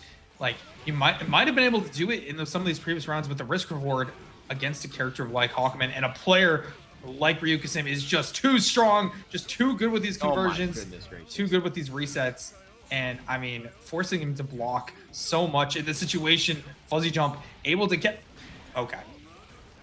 Yeah. Never count Zen out. That's a rough drop, though. A little too high there for 5B. Oh, he's on the JD again. Oh! Dude. Wait. Ryukasim, I think he overcooked it, I guess. He expected Zen to just swing desperation style, but Zen knew that Ryukasim was looking for just that kind of opportunity and just waited it out. And now the situation is completely reversed. The anti-air from Zen comes in. He's going to find the conversion into the super holo, and we're going to a final round. Yeah, and that's exactly what you're looking for. If you want Zen to be able to win, a good call out and a great reaction on the 6A. But Ryukasim, going back to that tried and true game plan, try to put up some of these big buttons and find a big hit. But that is a jump in working out for Zen, putting Ryukasim in the corner. Overdrive available, very dangerous. Yeah, just baited. Oh no!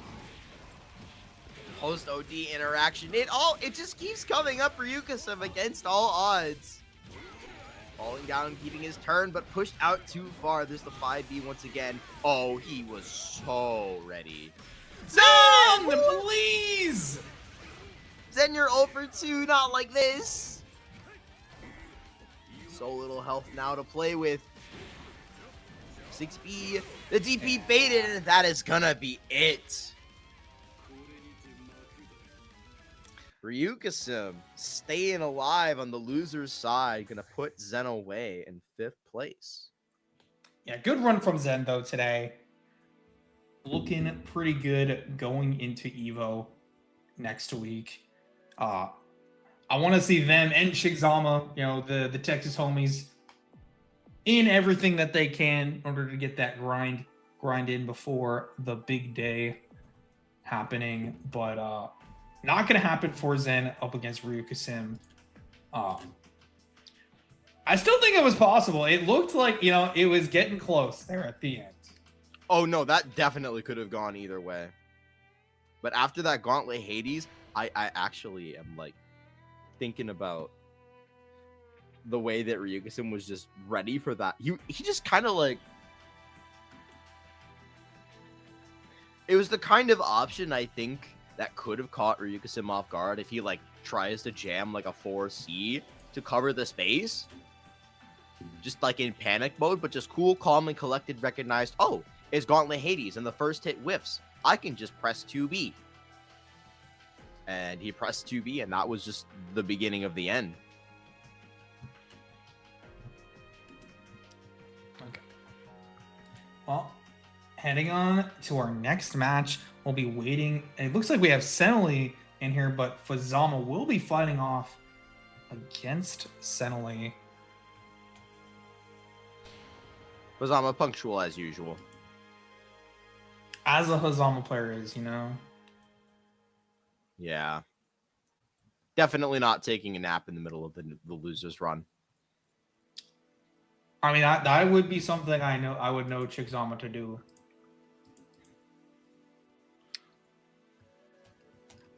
I think, well, Chickzama, I actually don't know if I can tell that story because I don't want to like slander. I was supposed to talk with Chickzama about the Digital Circus movie after work one day, and Chickzama just fell asleep for like 4 hours. Okay, so we're just slandering. Okay, no, I heard that movie. It's just what happened. True. But like, you know, people are sleepy after work. Can you blame them? No. It just so happens that that the long day Hazama says worker clocks in at the long day factory. Yeah. All right, going full screen. Hazama looks like he'd fit right at home in a cubicle. Dropping the combo. Still getting us some solid damage in. Trying to keep this pressure up right now, but Fuzzama being patient, trying to catch them. Nice 5B. You're going to be able to convert this to the corner. Drops the combo. Ah. And More suddenly proof. still with the life lead. Oh, never mind. Never mind. Okay, what are these drops actually? Nice crouch confirm coming out from Cenaly with the 6B as well. Oh! I actually really love the attempt, but it just barely doesn't work out. Just a slight misjudgment coming out from Hazama, and that's going to cost him the round. Yeah. It was such a good plan, too. That sucks. It was such a good plan. Was he the micro dash Hotenjin on Waco? After the OD? Yeah. It almost worked. Oh, Looking for some mix. These. Now you've cornered yourself. Cenaly's going to go high. Back under to the other side to take the corner. Good Great call punish out. on the throw attempt first. Keep the corner from Cenaly with the delay tech from Fuzzama. Gonna avoid the wheel. Yeah, calling out that JD as well. Oh, where are you going? Don't jump. Cenaly Roll catching for with me, the David. low. Huh? Oh, I think that was a... It was a something. I don't know what it was, but it was a something. Okay. I don't know what that means, but... Okay. Converging with the Hotenjin, though, coming out from Fuzzama. Not concerned about spending the meter. Knows that he's about to get a lot more. Never mind!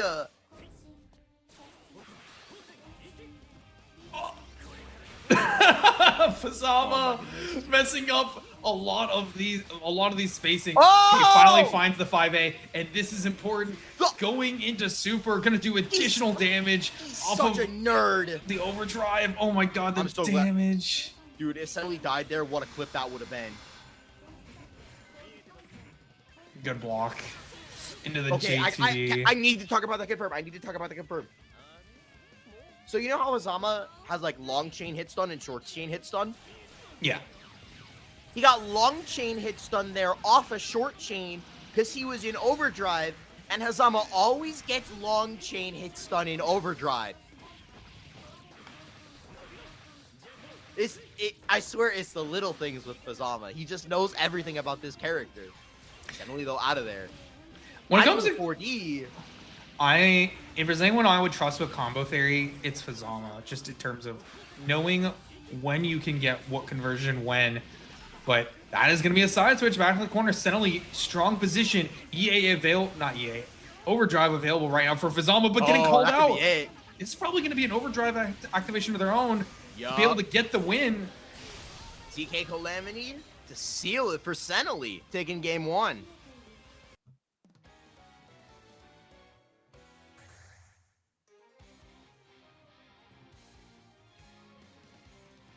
Zen in the chat, by the way, I cannot keep losing last round to Ryukasim forever.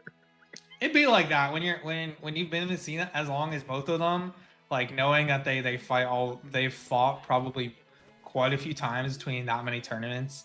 Like, I will say, I mean, like some very smart play I saw from I Zen know today. I know that shit was happening all the time in Snowfield. Oh, but no, I still remember the first time I beat Ryukasim in bracket. I remember it like it was yesterday.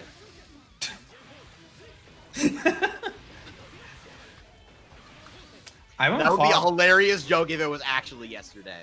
Unfortunately, I'm not that funny. Yeah, big counter hit.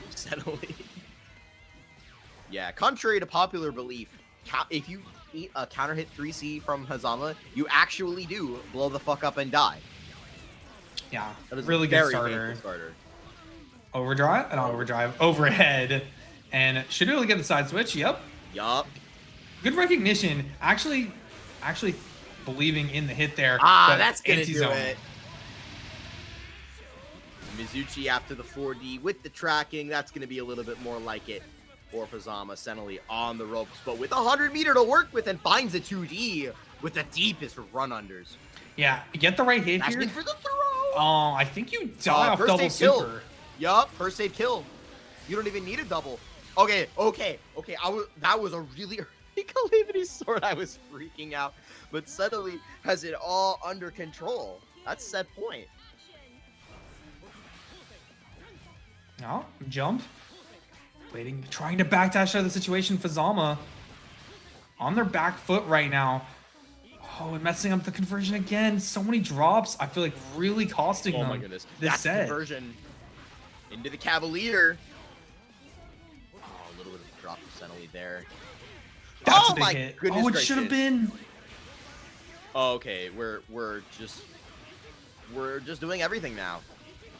Hazama privilege. A little bit. There's the 6A finally finding its mark. Another drop though from Fuzzama. 5A though. Best 5A in the game.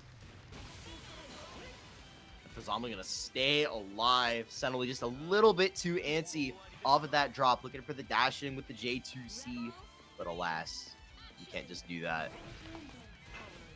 On the other side, that would have been a disgusting conversion. Oh, speaking of disgusting conversions. Oh, with the 2B, but just a little bit too far. Nice 5B though from Cenaly recognizing. Just the timing there, just working out so well. We are going to get overdrive and burst back though for Fuzzama soon. Okay. Oh, looking to bait something there because last time it was throw. This time just takes the turn to Cenaly. Nice drag down on the fuzzy jump as well. With a pretty serious lead. And I haven't mentioned it yet. It's kind of been the silent killer of Fuzzama all set, but the movement from Cenaly has just been so good. You need to capitalize on this hit. Oh, no. I think you're still alive. Yeah, you're still alive. You're not going to get 50 here. Oh, you're definitely alive now. Oh, that should have been a giant drop. Just too close. That anti-air should have been so big, but okay, overdrive. Oh, no way. He's back on the other side. I got hit. No! The Wake up drops! Mizuchi! No! Cenaly with a little bit too much dip on her chip, and the Mizuchi projectile invo bails Fuzzama out, and we go to a game 3.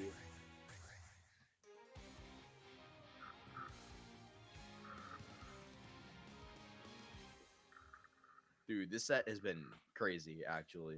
Yes.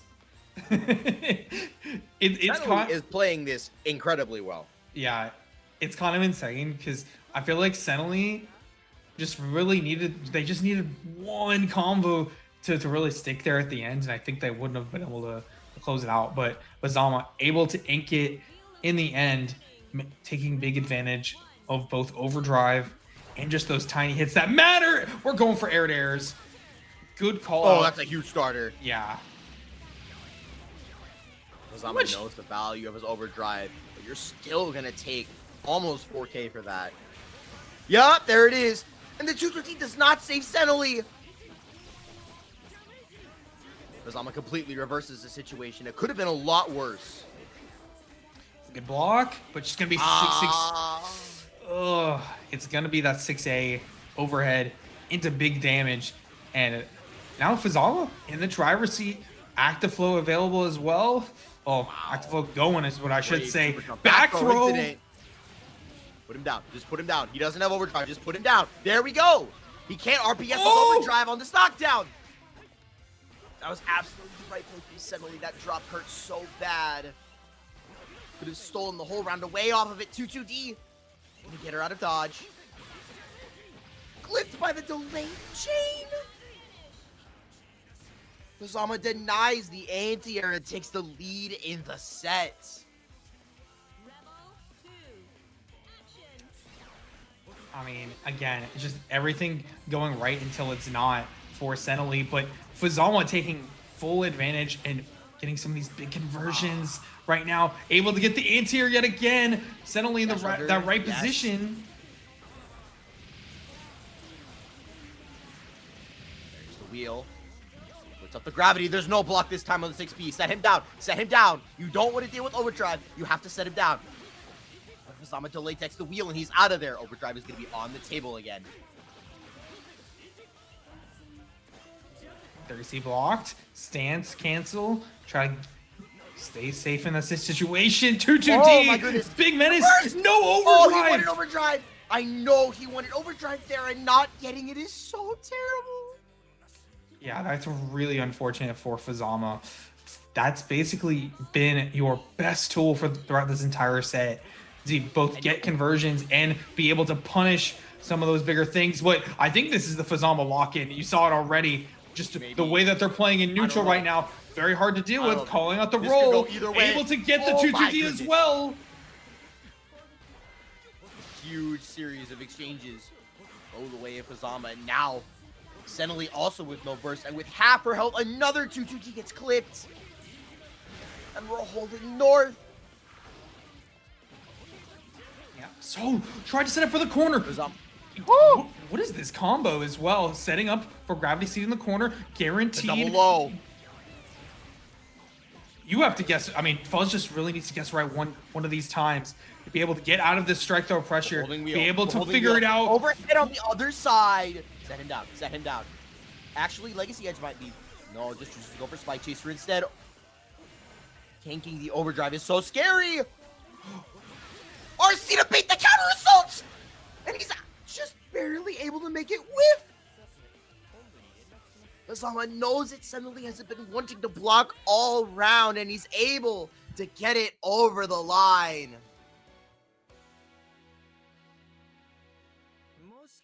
And in the words of the Dust Loop caption, Murakumo counter assault will always whiff. Man, he just always whiffs at the worst times too. But that was a good win for Fuzzama in the end. Able to put it over the line even when it was super close.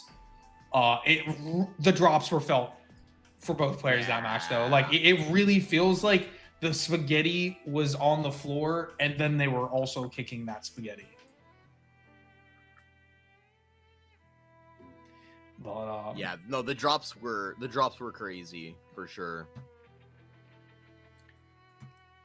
Heading back up to winner's side with Heartwad and Soliloquy. We haven't seen them in a while, but they are in winners finals. So the winner of this will make it into those grand finals winner's side.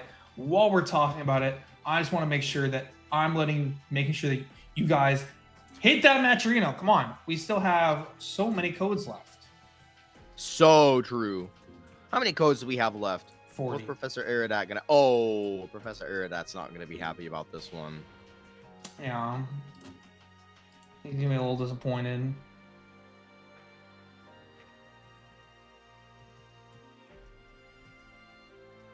We got to do better for Professor Eridat, I fear. It's true. Okay, I'm starting to see the codes trickling in. Very good, very good. Please select your character. We're getting into our winners finals. This is like, this is a matchup of all time. Okay. This matchup is like horrible. Horrible for New 13. If you thought Lambda Bang was bad for Lambda, this is legit a 7-3. The wheel of fate is turning. Legitimately a 7-3. Action. Like, wait, going which way? Bang favor. I see. Well, we're seeing in the corner. Defense is hard in this matchup, but so is neutral. Yeah, what if you had no defensive tools? And Bang could just do that all the time. Mm-hmm. And you didn't have the Oki tools that Lambda has that can temporarily shut them off. You didn't have her movement options either. All you had was the system. You're like dead, by the way. Never mind. Okay, now you're dead. Yeah. And no burst. Nothing to show for it, Soliloquy.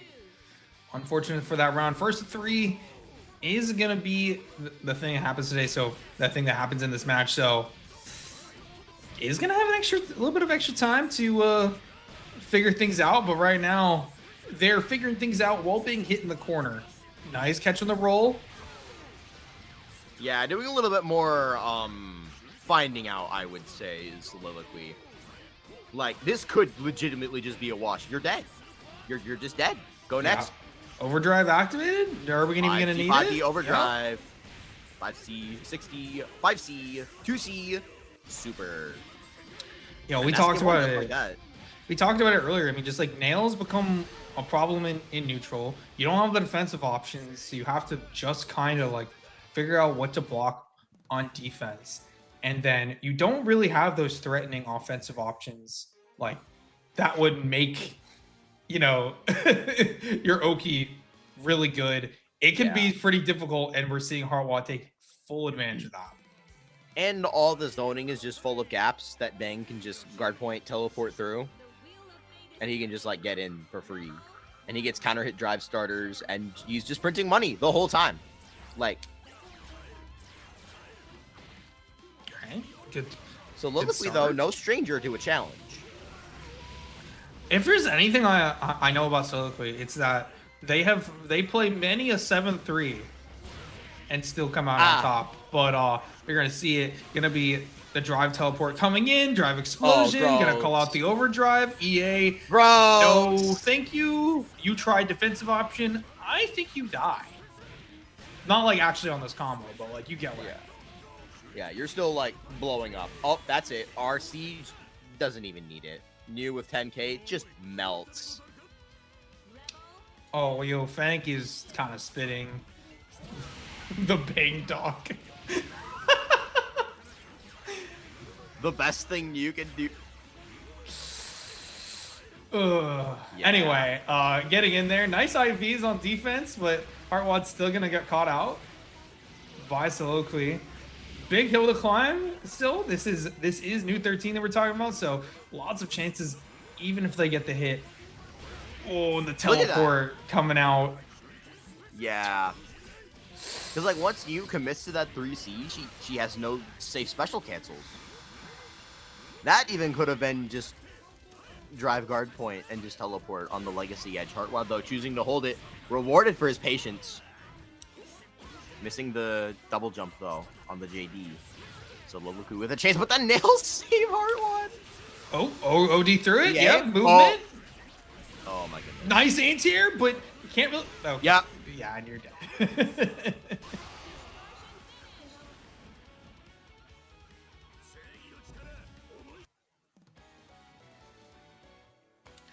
I'm wondering if we're gonna see one. Oh no, yes, we're not taking out the secondaries. This is This is lock-in time. I didn't know that this was an unplayable matchup, but now that This we've played it matchup out, it's actually atrocious. There's not actually that many truly awful matchups in BlazBlue.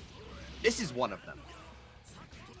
just so many differences as well. Because like the thing is like you would think is like, oh, maybe when you're up against the ultra offensive character, maybe you'll have a lot of chances. Well, Bang does a lot of damage, so it could be really difficult. And already using that overdrive, EA blocked 10 frame Solid button punish. gonna be hit in order to get the punish, and you died.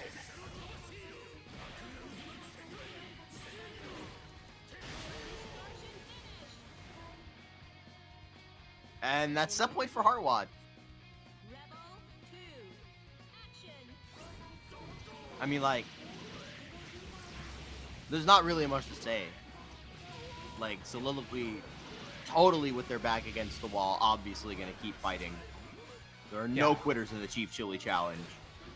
The thing about But really Soliloquy is like I said, I mean, Yeah, a lot of these matchups that they deal with already are already so bad that they're used to this kind of situation. Good mash. Wow, what a mash. Yeah, and no overdrive available for Heartwad now. So if you get back on this offense, it could be very threatening.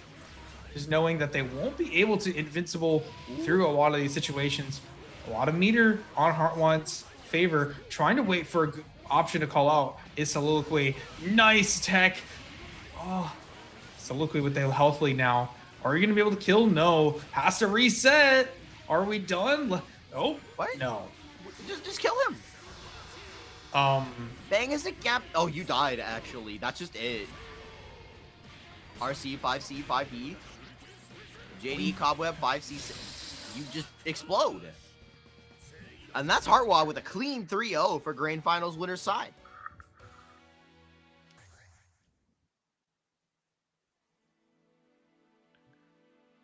That was domination. Very much so. Beav in the chat says characters that win neutral / clear the screen with non-committal options are typically good into characters like New. And this is very true. Like, we could go on and on and on and on and on and on and on about how good nails are as a projectile in this game. Actually, one of the best projectiles in the game. Like, D-nail, there's a reason that Bang only gets 4 of them. But, like, such a big part of it is Bang's ability to just press drive essentially whenever he wants in the matchup. And there's not really anything you can do about it. You go too deep in your Gatling chain, there's nothing that can save you.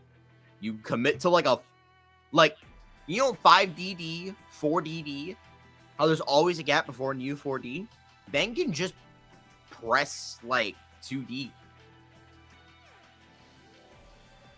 Can you cancel into I'm trying to think, 2D guard, does it guard point the low as well? No, 2D doesn't guard point the low, but also, like,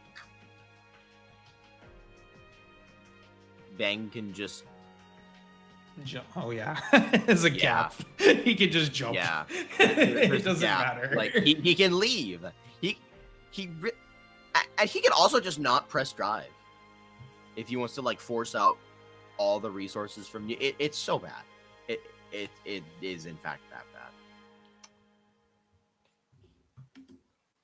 Anyway, Soliloquy falling to the loser's side will be waiting on the winner of Ryukasum and Fuzzama.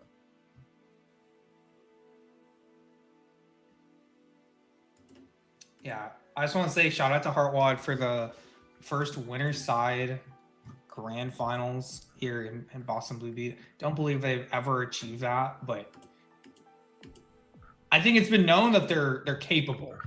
Just one of those players that is I think hungry to be able to get that win. I actually don't think that's not a thing I do. So I'm gonna. I won 1 week, not like 9 months ago. Okay. Yeah, but did you win I couldn't from? remember. I Did couldn't you come remember. from loser side or winner side?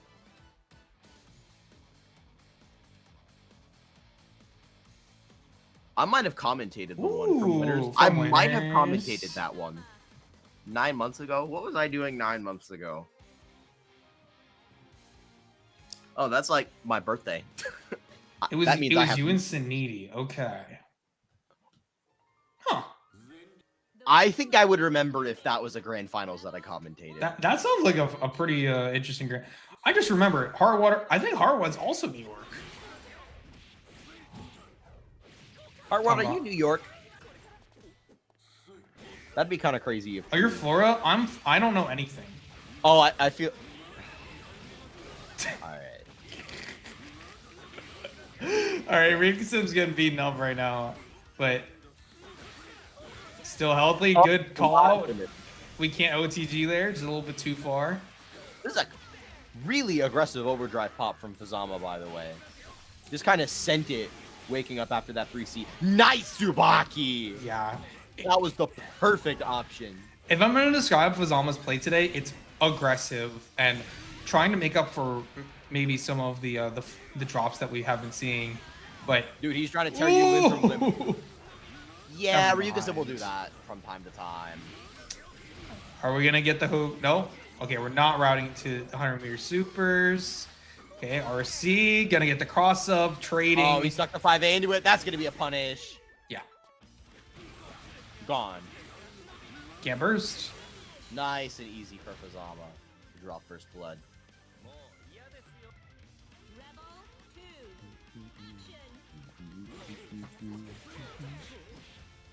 Nope, no conversion. Nice 3C, and you're going to be able to get the Oki instantly into that command grab reset.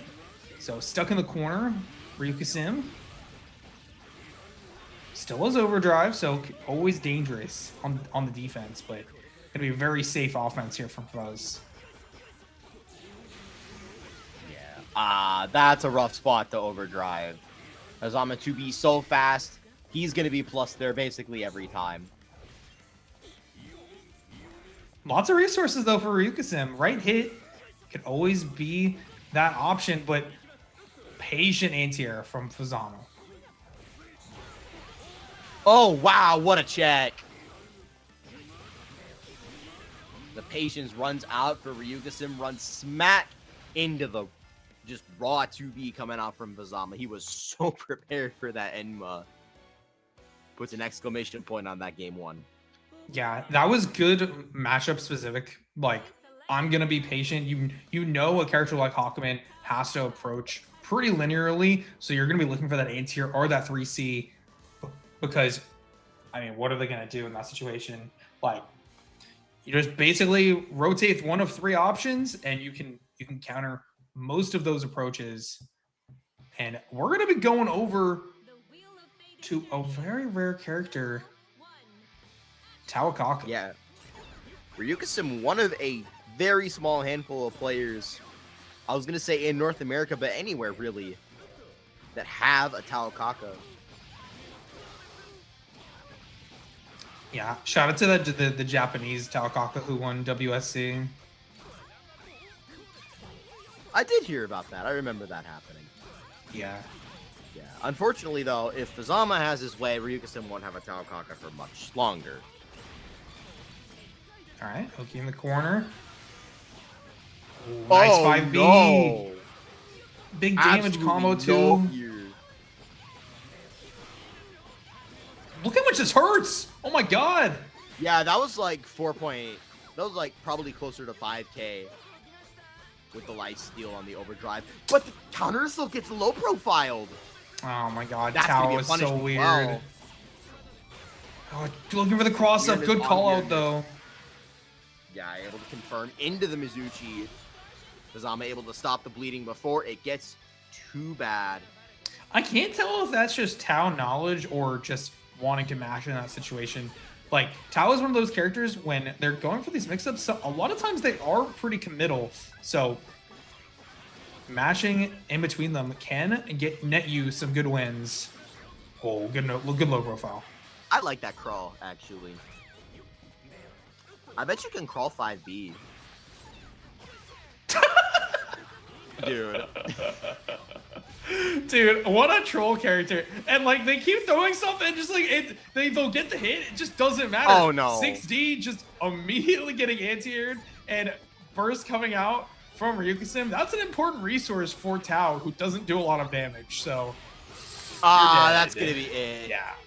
Little bit too much dip on his chip, and there will be no more Palokaka for the night. Ryukasim making an exit in 4th place, but alas, I think Fuzzama wants to win this tournament. Wait, Fennec gave such a good fact. Well, I wish I had seen. Oh, this is a good matchup for Tao because Hazama's canonically allergic to cats. He's going to bed. Yeah. Good night, Oh, Ryukasim. there's someone I got to DM real quick.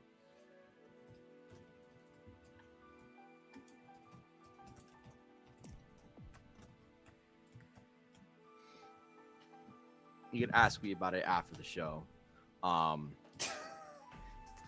But every time this matchup pops up, there's one of my friends who always has to know about it. If you know, you know. But Zama doesn't have time for any of that nonsense. It's gonna be, I almost said the run back versus Soliloquy, but somehow we've not seen Soliloquy for Zama yet. In fact, they were seeded to play in winners finals, but they both got upset.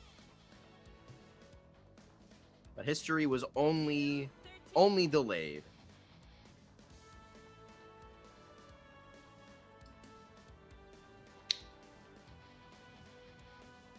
Yep. Our top 2 seeds in losers, a winner of which will have to go up against Heartwad in grand finals. First to 3 territory. This could be a really long set, I think. I might be forcing it though. I mean, these two have definitely gone the distance before.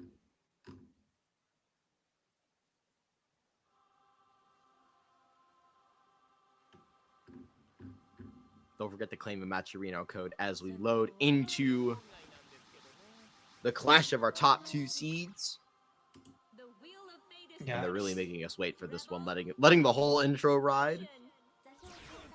Still 34 codes wow. going. Make sure to make sure to claim those codes. Very true. Good So anti-air, 2C. Title for the medal.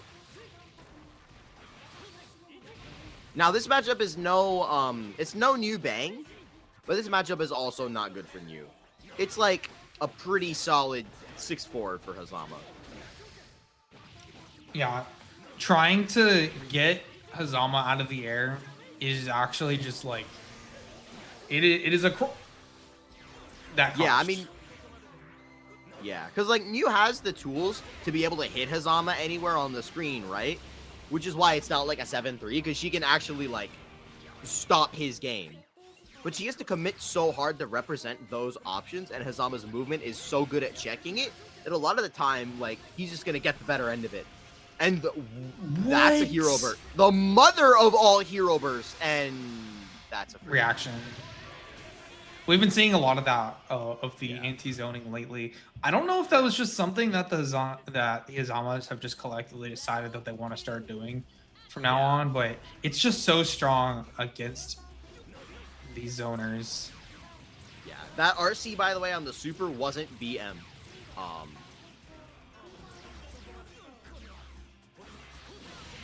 I'll leave it as an exercise to the viewer for now, but I'll explain it after the set.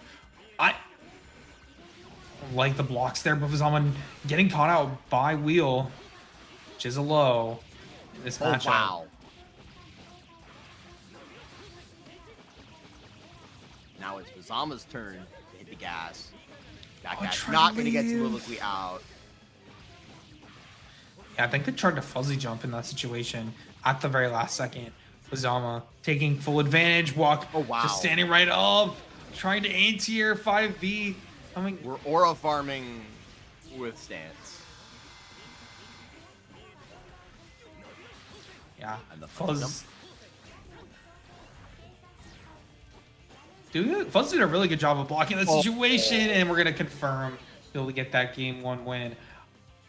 Fuzzama doing a great job of just negating a lot of that offense. Just like first, you know, very like a monster in neutral, making it super hard for Soliloquy to approach, and then on top of we that, are gonna see the Lambda.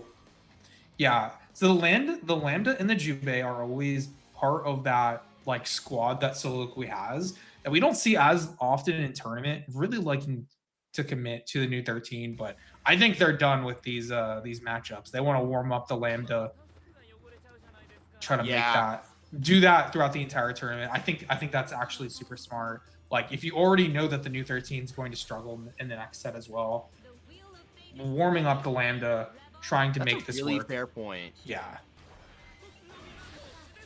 Yo, the pink aura on the Elfelt Lambda is kind of sick. Yeah. This is Elfelt Lambda, right? I believe so. I feel like that makes sense. If this isn't Elfelt Lambda, what is it? I don't know.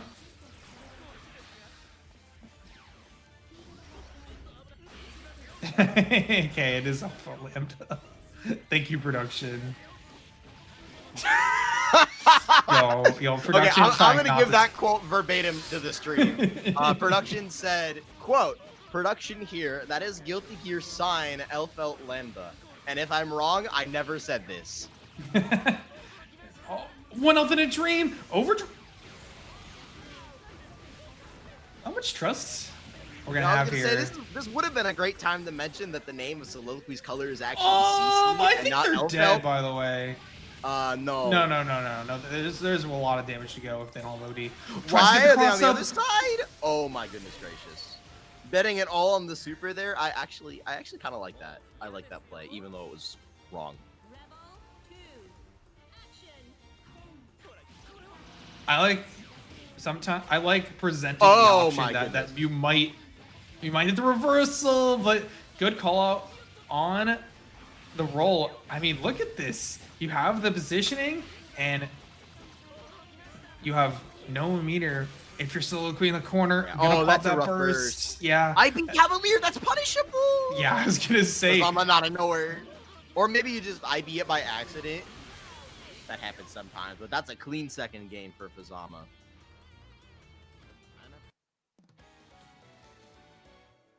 Some more fight back in that round 1, but round 2 just not working out. I think you stick it on Lambda, but they're gonna go back to new 13. Yeah, it's just hard in a situation like that. It reminds me of like the mental process of Monarch pulling out the Lychee and Grands at Combo Breaker 2023 while he was playing Banana Ken. And Lychee just got shitted on for 1 game, and then he went back to Lambda and lost the rest of the set. Lambda? He was on S. I'm trolling. Actually, I don't remember. Yeah, I'm gonna say I don't remember that. I don't remember what happened there either. It's been a while. All I remember is Banana Ken cleaned house, and then he fucked off to chase the bag in Street Fighter 6 and almost made Capcom come. Oh, big counter hit. Able to call out the IB. Oh, Soliloquy gonna capitalize off the drop though. You already saw a real near miss on the comeback from Soliloquy. Last time with the Lambda, this time with the new. Looking for the air conversion. Okay, we're just whiffing Supra and not getting punished. Oh, the drops combos like actually really cost there, and they used 50 in order to get the mix up. Soliloquy disadvantage in the corner yet again. Get a emotional burst. I mean, this round, I'm not sure it's doable at this point, but they're gonna try. Able to get the low, force out the burst from Fuzzama. Might be worth just based on that. Fuzzama in that right zone where it's actually just guess for the anti-air. Yeah, committing to the double jump there just hops right over the 5D, and I mean, what can you do?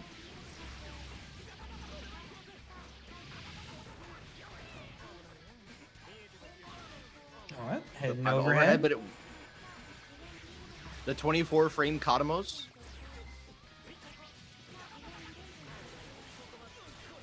So sad.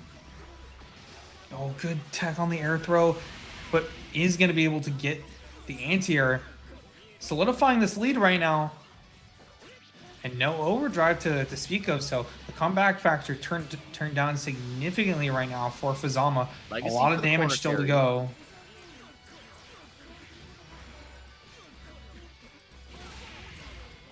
That was a great sequence from Soliloquy. Not able to find a clean hit. There it is with a 2B, 6B, 2B. And Soliloquy finally gonna get themselves a breadstick. Yeah, still needs another one though in order to get a game going. And you're seeing it, Fuzzama is okay with just kind of RPSing with the 5A.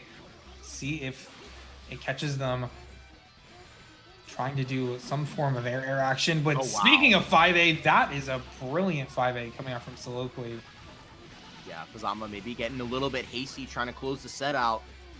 Soliloquy sneaking the 5A through. Fuzzama, there's one of his own, of course, not to be outdone. And this time he's on the other side. Conversion with the Hotenjin, gonna get himself a moment to breathe. Active flow popped as well. This is a great position for Fuzzama, despite the 50 meter on the side of Soliloquy. Looking for the 2C! Are you gonna build enough?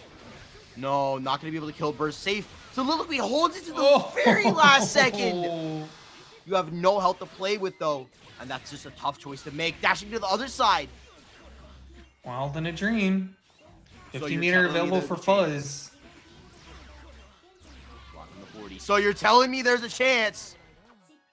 Oh, it's supposed to whip, and it doesn't matter. Fuzzama coming down with the JA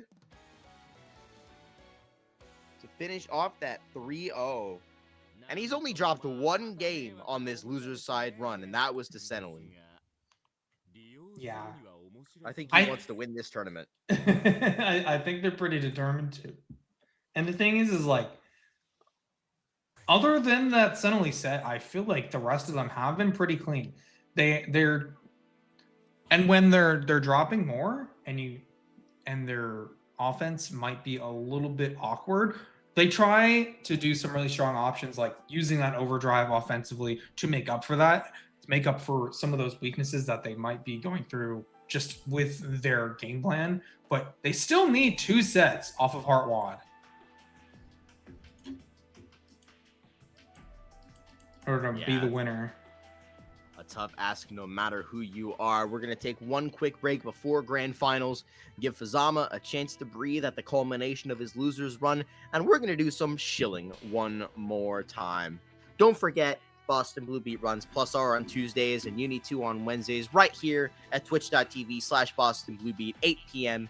Eastern Time, and they're going to be running all the way up unto the week of July 13th. And then we're breaking for Beach Episode, the greatest event on the East Coast, which will be that Friday, Saturday, Sunday. Casuals and extracurriculars on Friday. Park Day, maybe. Pray emoji. Hopefully we get some good weather for that. July 18th, 19th will be the main event. The free Uma Musume side bracket. 18 Gorillion side games. Stay tuned for more details on that regard.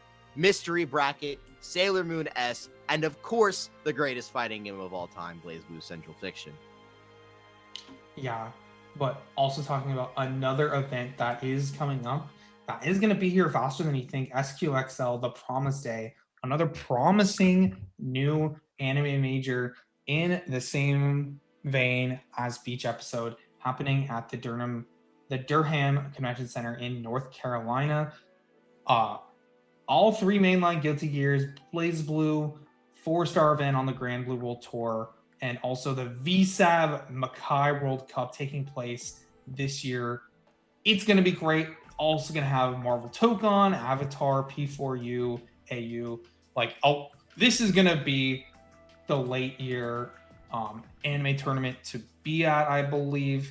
You know, there are some other tournaments that are also in there, like Roundhouse, but I feel like SQXL has, if you're looking for good anime action you know, this is the one that you're going to be looking for, especially. And it's in the spot in the calendar as well. I don't know if you were going to say this. Sorry if I cut you off. The spot in the calendar that SQXL is at, it doesn't really have any competition. You have no excuse. Hit that. Do we have a command for it? We do. Start.gg/SQXL. Click that link. And of course, we've got one more link for you guys to click. If I can type it out. Because there's still, what, 34 more codes? 32 more codes, I believe, for us to claim and get this Matcherino taken all the way home. It's free. You can put 25 cents into the pot, just like that. It takes 3 clicks. I promise you can do it before Game 1 of Grand Finals starts. I believe in you. We got to do Professor Aerodap proud. Like, I know that we do not like having summer school, but it's a necessary evil because you guys have been slacking, okay? We got to get our GPA up, you know?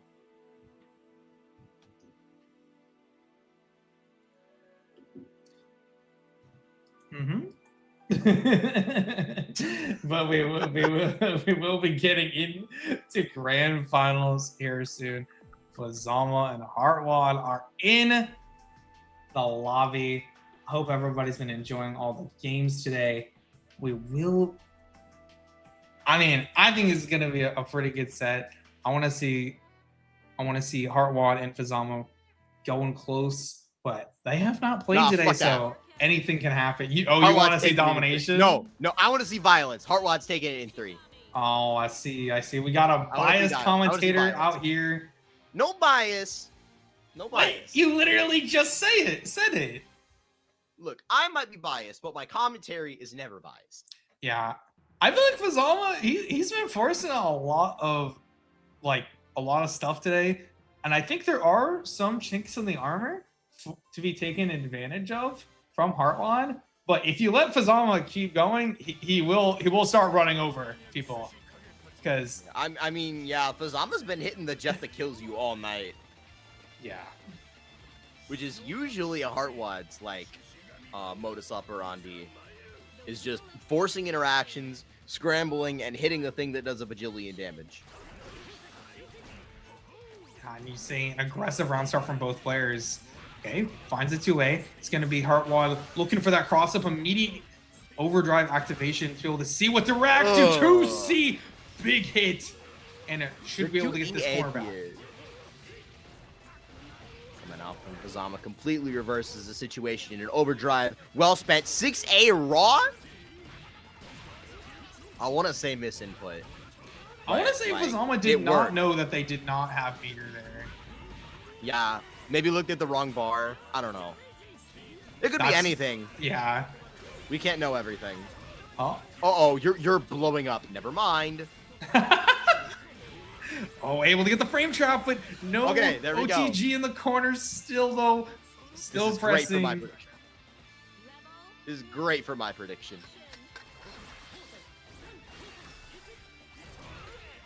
Oh, get an interruption. Fuzzama chasing down, able to get the overhead as well.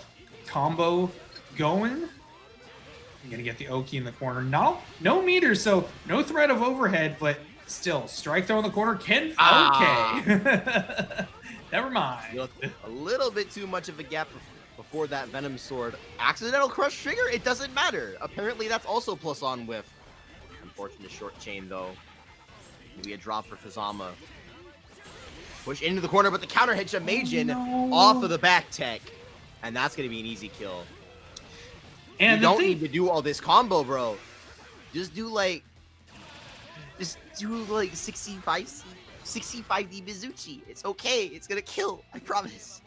The thing is, Heartwad did the right thing there with the 5A staggers. Just did not convert, and Fuzzama took full advantage, getting a big... Okay, here we go again. Yeah, Fuzzama not the kind of player you want to give extra chances for no reason. Ugh. Stance whiff punish. IB. 5B.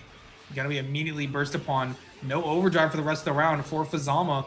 Is a big resource down, but you still have this health lead, so you're not worrying too much yet. Yeah. Oh, Oh, my never God. mind. Now you're dead, and this is burst safe. See, just when you think, oh, I have time, I can formulate a comeback, I can like put together a plan. Like I have like 5 seconds to be able to do that. Nope. Fuzzama pushing the pace. He's like up past his bedtime or something like that. I don't know.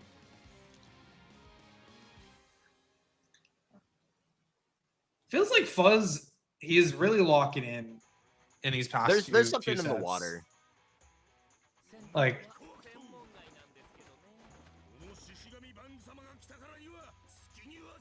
not completely running over Heartwad, of course. Like, it's taking that first round, putting it on the board, but it feels like they're in the driver's seat right now. And they're setting the pace. Yeah, conversion with the overdrive. Ah, that's not what you wanted, but it doesn't matter. It all works out in the end. Hazama able to put together a combo. Huge chunk of Heartwad's health bar just gone. Yeah. And Heartwad trying to escape on defense there. As always, really want to point out the IB usage. They're trying to create gaps, but Fuzzama taking advantage with that 3C and able to get this win with a perfect. Yeah, that's a really good point, Hollow. The visual tell of the instant block, it's really valuable information for the player on offense. When you see those IBs, a lot of the time it's going to be followed by something. Fuzzama betting the farm on, I don't know what that move is. Jugai. Just a Bare Jugai. Like, we don't care. No! Yeah, Another Fuzzama. accidental CT, but the drop from Heartwad. You can't keep giving him chances. He just, like, the thing is that we talk about always, I mean, he does so much damage off of every single interaction. This is his special thing that he does. Overdrive available too in order to get the kill just right in the A. You take extra damage off of that chip, and now it's 2-0 for Fuzzama. What was that? The 4D? Just the 4D retract the chain and just 2B on the landing? That was ridiculous. And is that 2-0 just like that? It is. Yeah. The wheel of fate is turning. Rebel 1. Action. Oh, okay. 5B anti-air. That was like a close slash anti-air in a Guilty Gear game. That was kind of Yeah, crazy. thankfully it doesn't do damage like a close slash anti-air. It doesn't? I mean, that was only like 3K, I thought. Okay. I guess that's not true. like bad. In Guilty Gear, you're taking 50% for close slash anti-air. That is true. Except especially you're in not Strive. anymore. Well, they know they nuked it in They Strive. did nerf it. They did nerf it. It's true. Okay, we're gonna activate overdrive. I think Heartwad is plus here. Oh, Never doesn't mind. matter. It doesn't matter. Yeah.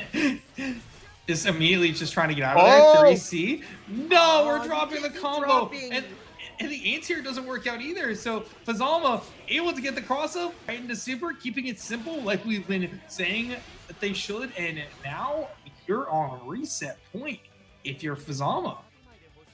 You blink and you'll miss it, apparently. This is looking to have been a very fast first set of grands. Yep, Heartwad final has anything 3C. to say about it. Fuzzama runs into the counter hit 5B. I want to say that was like a micro dash 5B Abare or something.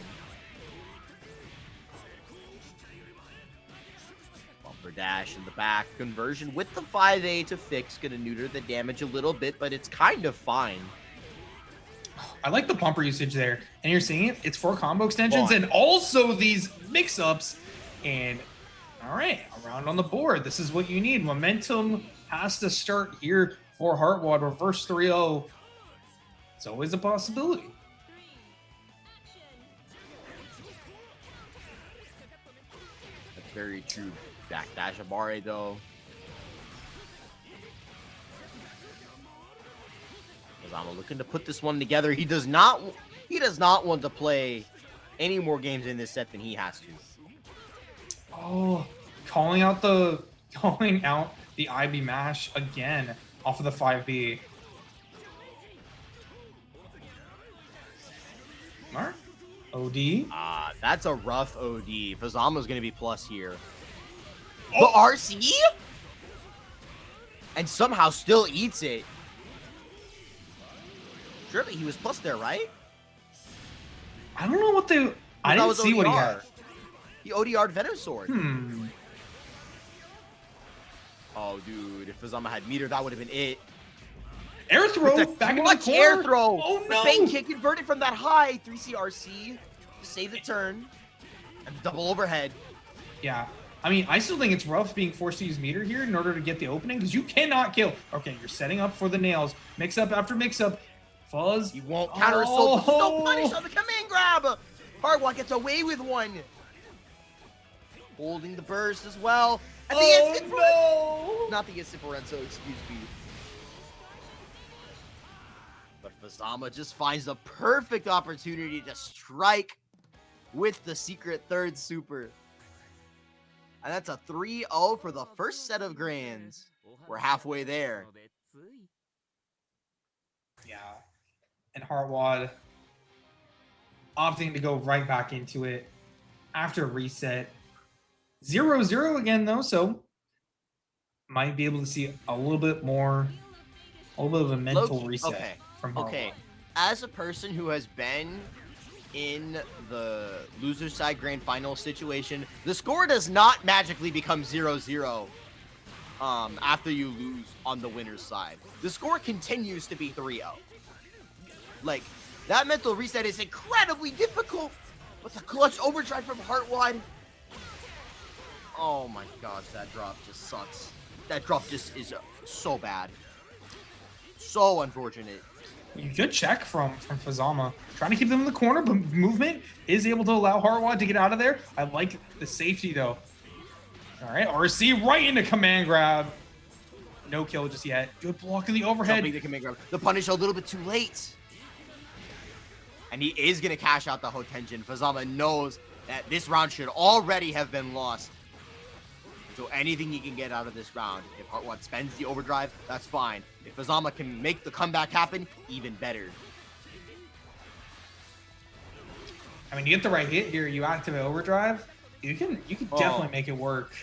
I saw a Gasho in my head there, but instead Fuzzama decommitted, looking for a better opportunity. Heartwad, though, running low on nails. What a 2D!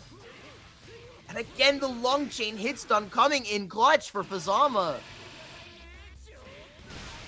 And he makes the comeback happen. Yeah, routing choice really important there in order to make sure you can solidly combo into that super. You have so much meter available. You want to use that to be able to finish them off. But are going to be able to get Heartwad yet again with a good start. But will they be able to finish off the round? I feel like that's what's been really having them struggle. These defense situations are just really going back in Fuzz's favor. Even if they lose, it's reversal, and now you're in the corner. Deal with this situation. Call out the IBs. Call out the blocking. You want to sit there and block. You want to sit there and IB. I don't care.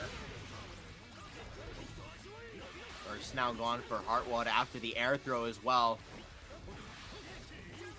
It's really starting to look dire. And the mental game, I think, starts to become very real if Fuzzama wins this game. I think if Fuzzama wins this game, the most likely outcome becomes a 6-0. This is a big conversion for Heartwad, though. Able to put this one together for the knockdown. Delayed explosion. As nails to finish it off, but Fuzzama just so slippery. It doesn't even matter. And he puts the exclamation mark on that one. 4-0 with the Astral.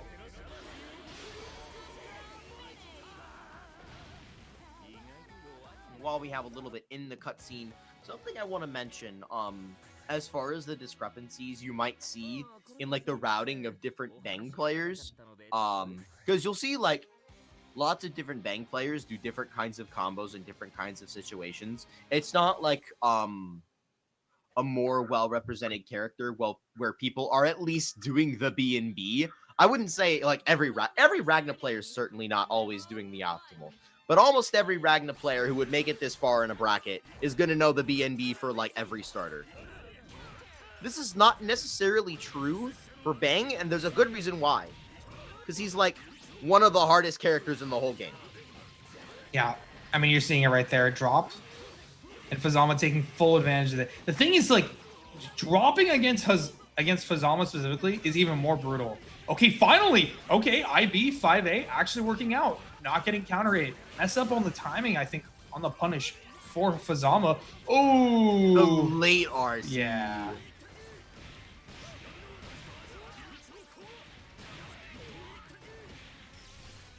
See knockdown once for breakfast. Looking to catch the roll, and air throws Fuzzama out of the Jamaican. Heartwad able to put one together. He is still in this one. Name pending in the chat. Trying to figure out Bang combo trial expert 1 was an ordeal. Yeah. I've done, a long time ago, I wanted to start doing, like, all the characters, like, combo trials in release order. And I think everything I had to do for Bang's trials is harder than, like, Lychees. And I'm stuck on Lychees. But I still think Bang's were harder. By a significant margin. They require a lot of technical ability, I feel like, to do consistently. Yeah. Oh, dude. For the top rope with the JD. Nice command grab. That's a punish. Ooh. That's a huge punish. Great recognition for Fuzzama, knowing it was safe to commit to the 5B. He's looking to take a 5th off the back of that one.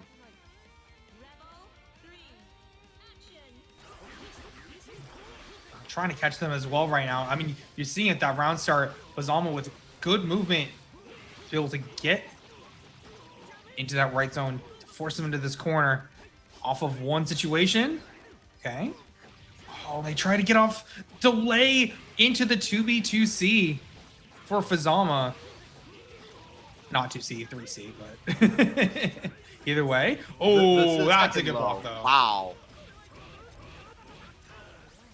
We're going to get the side switch block of the 5C from Fuzzama. Heartwad RCs for the turn. Nothing after the D-nail, though. And Fuzzama picks up perfect opportunity to counterpunch. I don't know why there was nothing after the D-nail. What was Heartwad looking for? I don't know. First, keep the corner, but it doesn't matter. There is no fear in Fuzzama's heart as he takes game 5 and a holo. I think... Is it too early to call it? I think the writing's on the wall. No, it's never too late. If it can go to game 5 in an online tournament, trust me, it will. Right now, it doesn't look like Heartwad is able to keep Fuzzama down enough, though. Like, even in those situations where they're getting interaction wins, just not able, wow, to solidly keep him in the corner. And you see this? Like, Fuzzama is okay with just blocking out these situations. So much experience against Bang, and so much experience fighting against people like this who want to play like this on defense, going for more IBs, trying to figure out how they can get out of the situation. Nice. Just not able to find a hit, though. Just blocks the whole thing out. You have the whole screen to give, and just sticks the 2A out. And I mean, tournament point for Fuzzama, like, I think I'm running out of things to say. Like, J2C. Like, if Heartwad finished, like, 1 or 2 more combos, that's safe to the OT! Dude, it just keeps coming up Fuzzama somehow. Oh, committal. So, you are going to be able to get this. Oh, no, a little too high on the hit. Just really hard to complete that combo. Yeah. Dude, if any of these combos come together for Heartwad, any of them, like, this could have been a completely different scoreline, but you just can't worry about the past right now. It has to be now, Heartwad. It has to be now, or it'll be never. Delay overhead, catching the mash. 2v6A to seal it. 100-meter. Fuzzama steals the corner. Otenjin burst safe. Straight into the Mizuchi.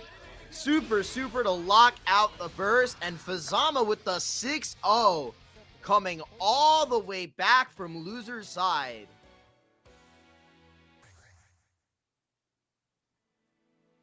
Like, what do you even say for that one?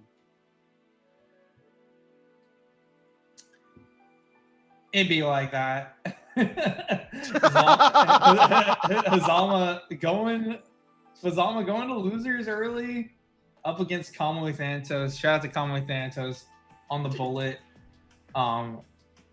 Ranked Overlord, able to send Fuzzama to losers, but since then, Fuzzama only dropping one game to Cenaly. Really looking too strong today against everyone else. Tons of experience against Bang specifically. So you could just see all the very specific things that they were doing to beat them out on both offense and defense. Just going for those quick mashes, calling out the types of defense that Heartwad really wanted to rely on. Why he's standing tall tonight as the winner of tonight's installment of BBCF beat BlazBlue Central Fiction. I think we're gonna go ahead and get you guys out of here. It's been a lovely night to watch the greatest fighting game of all time. Thank you guys all so much for spending it with us here at BBCF Beat. I've been just a tomato. I'm a hollow. And we will see you next week. #PlayCF.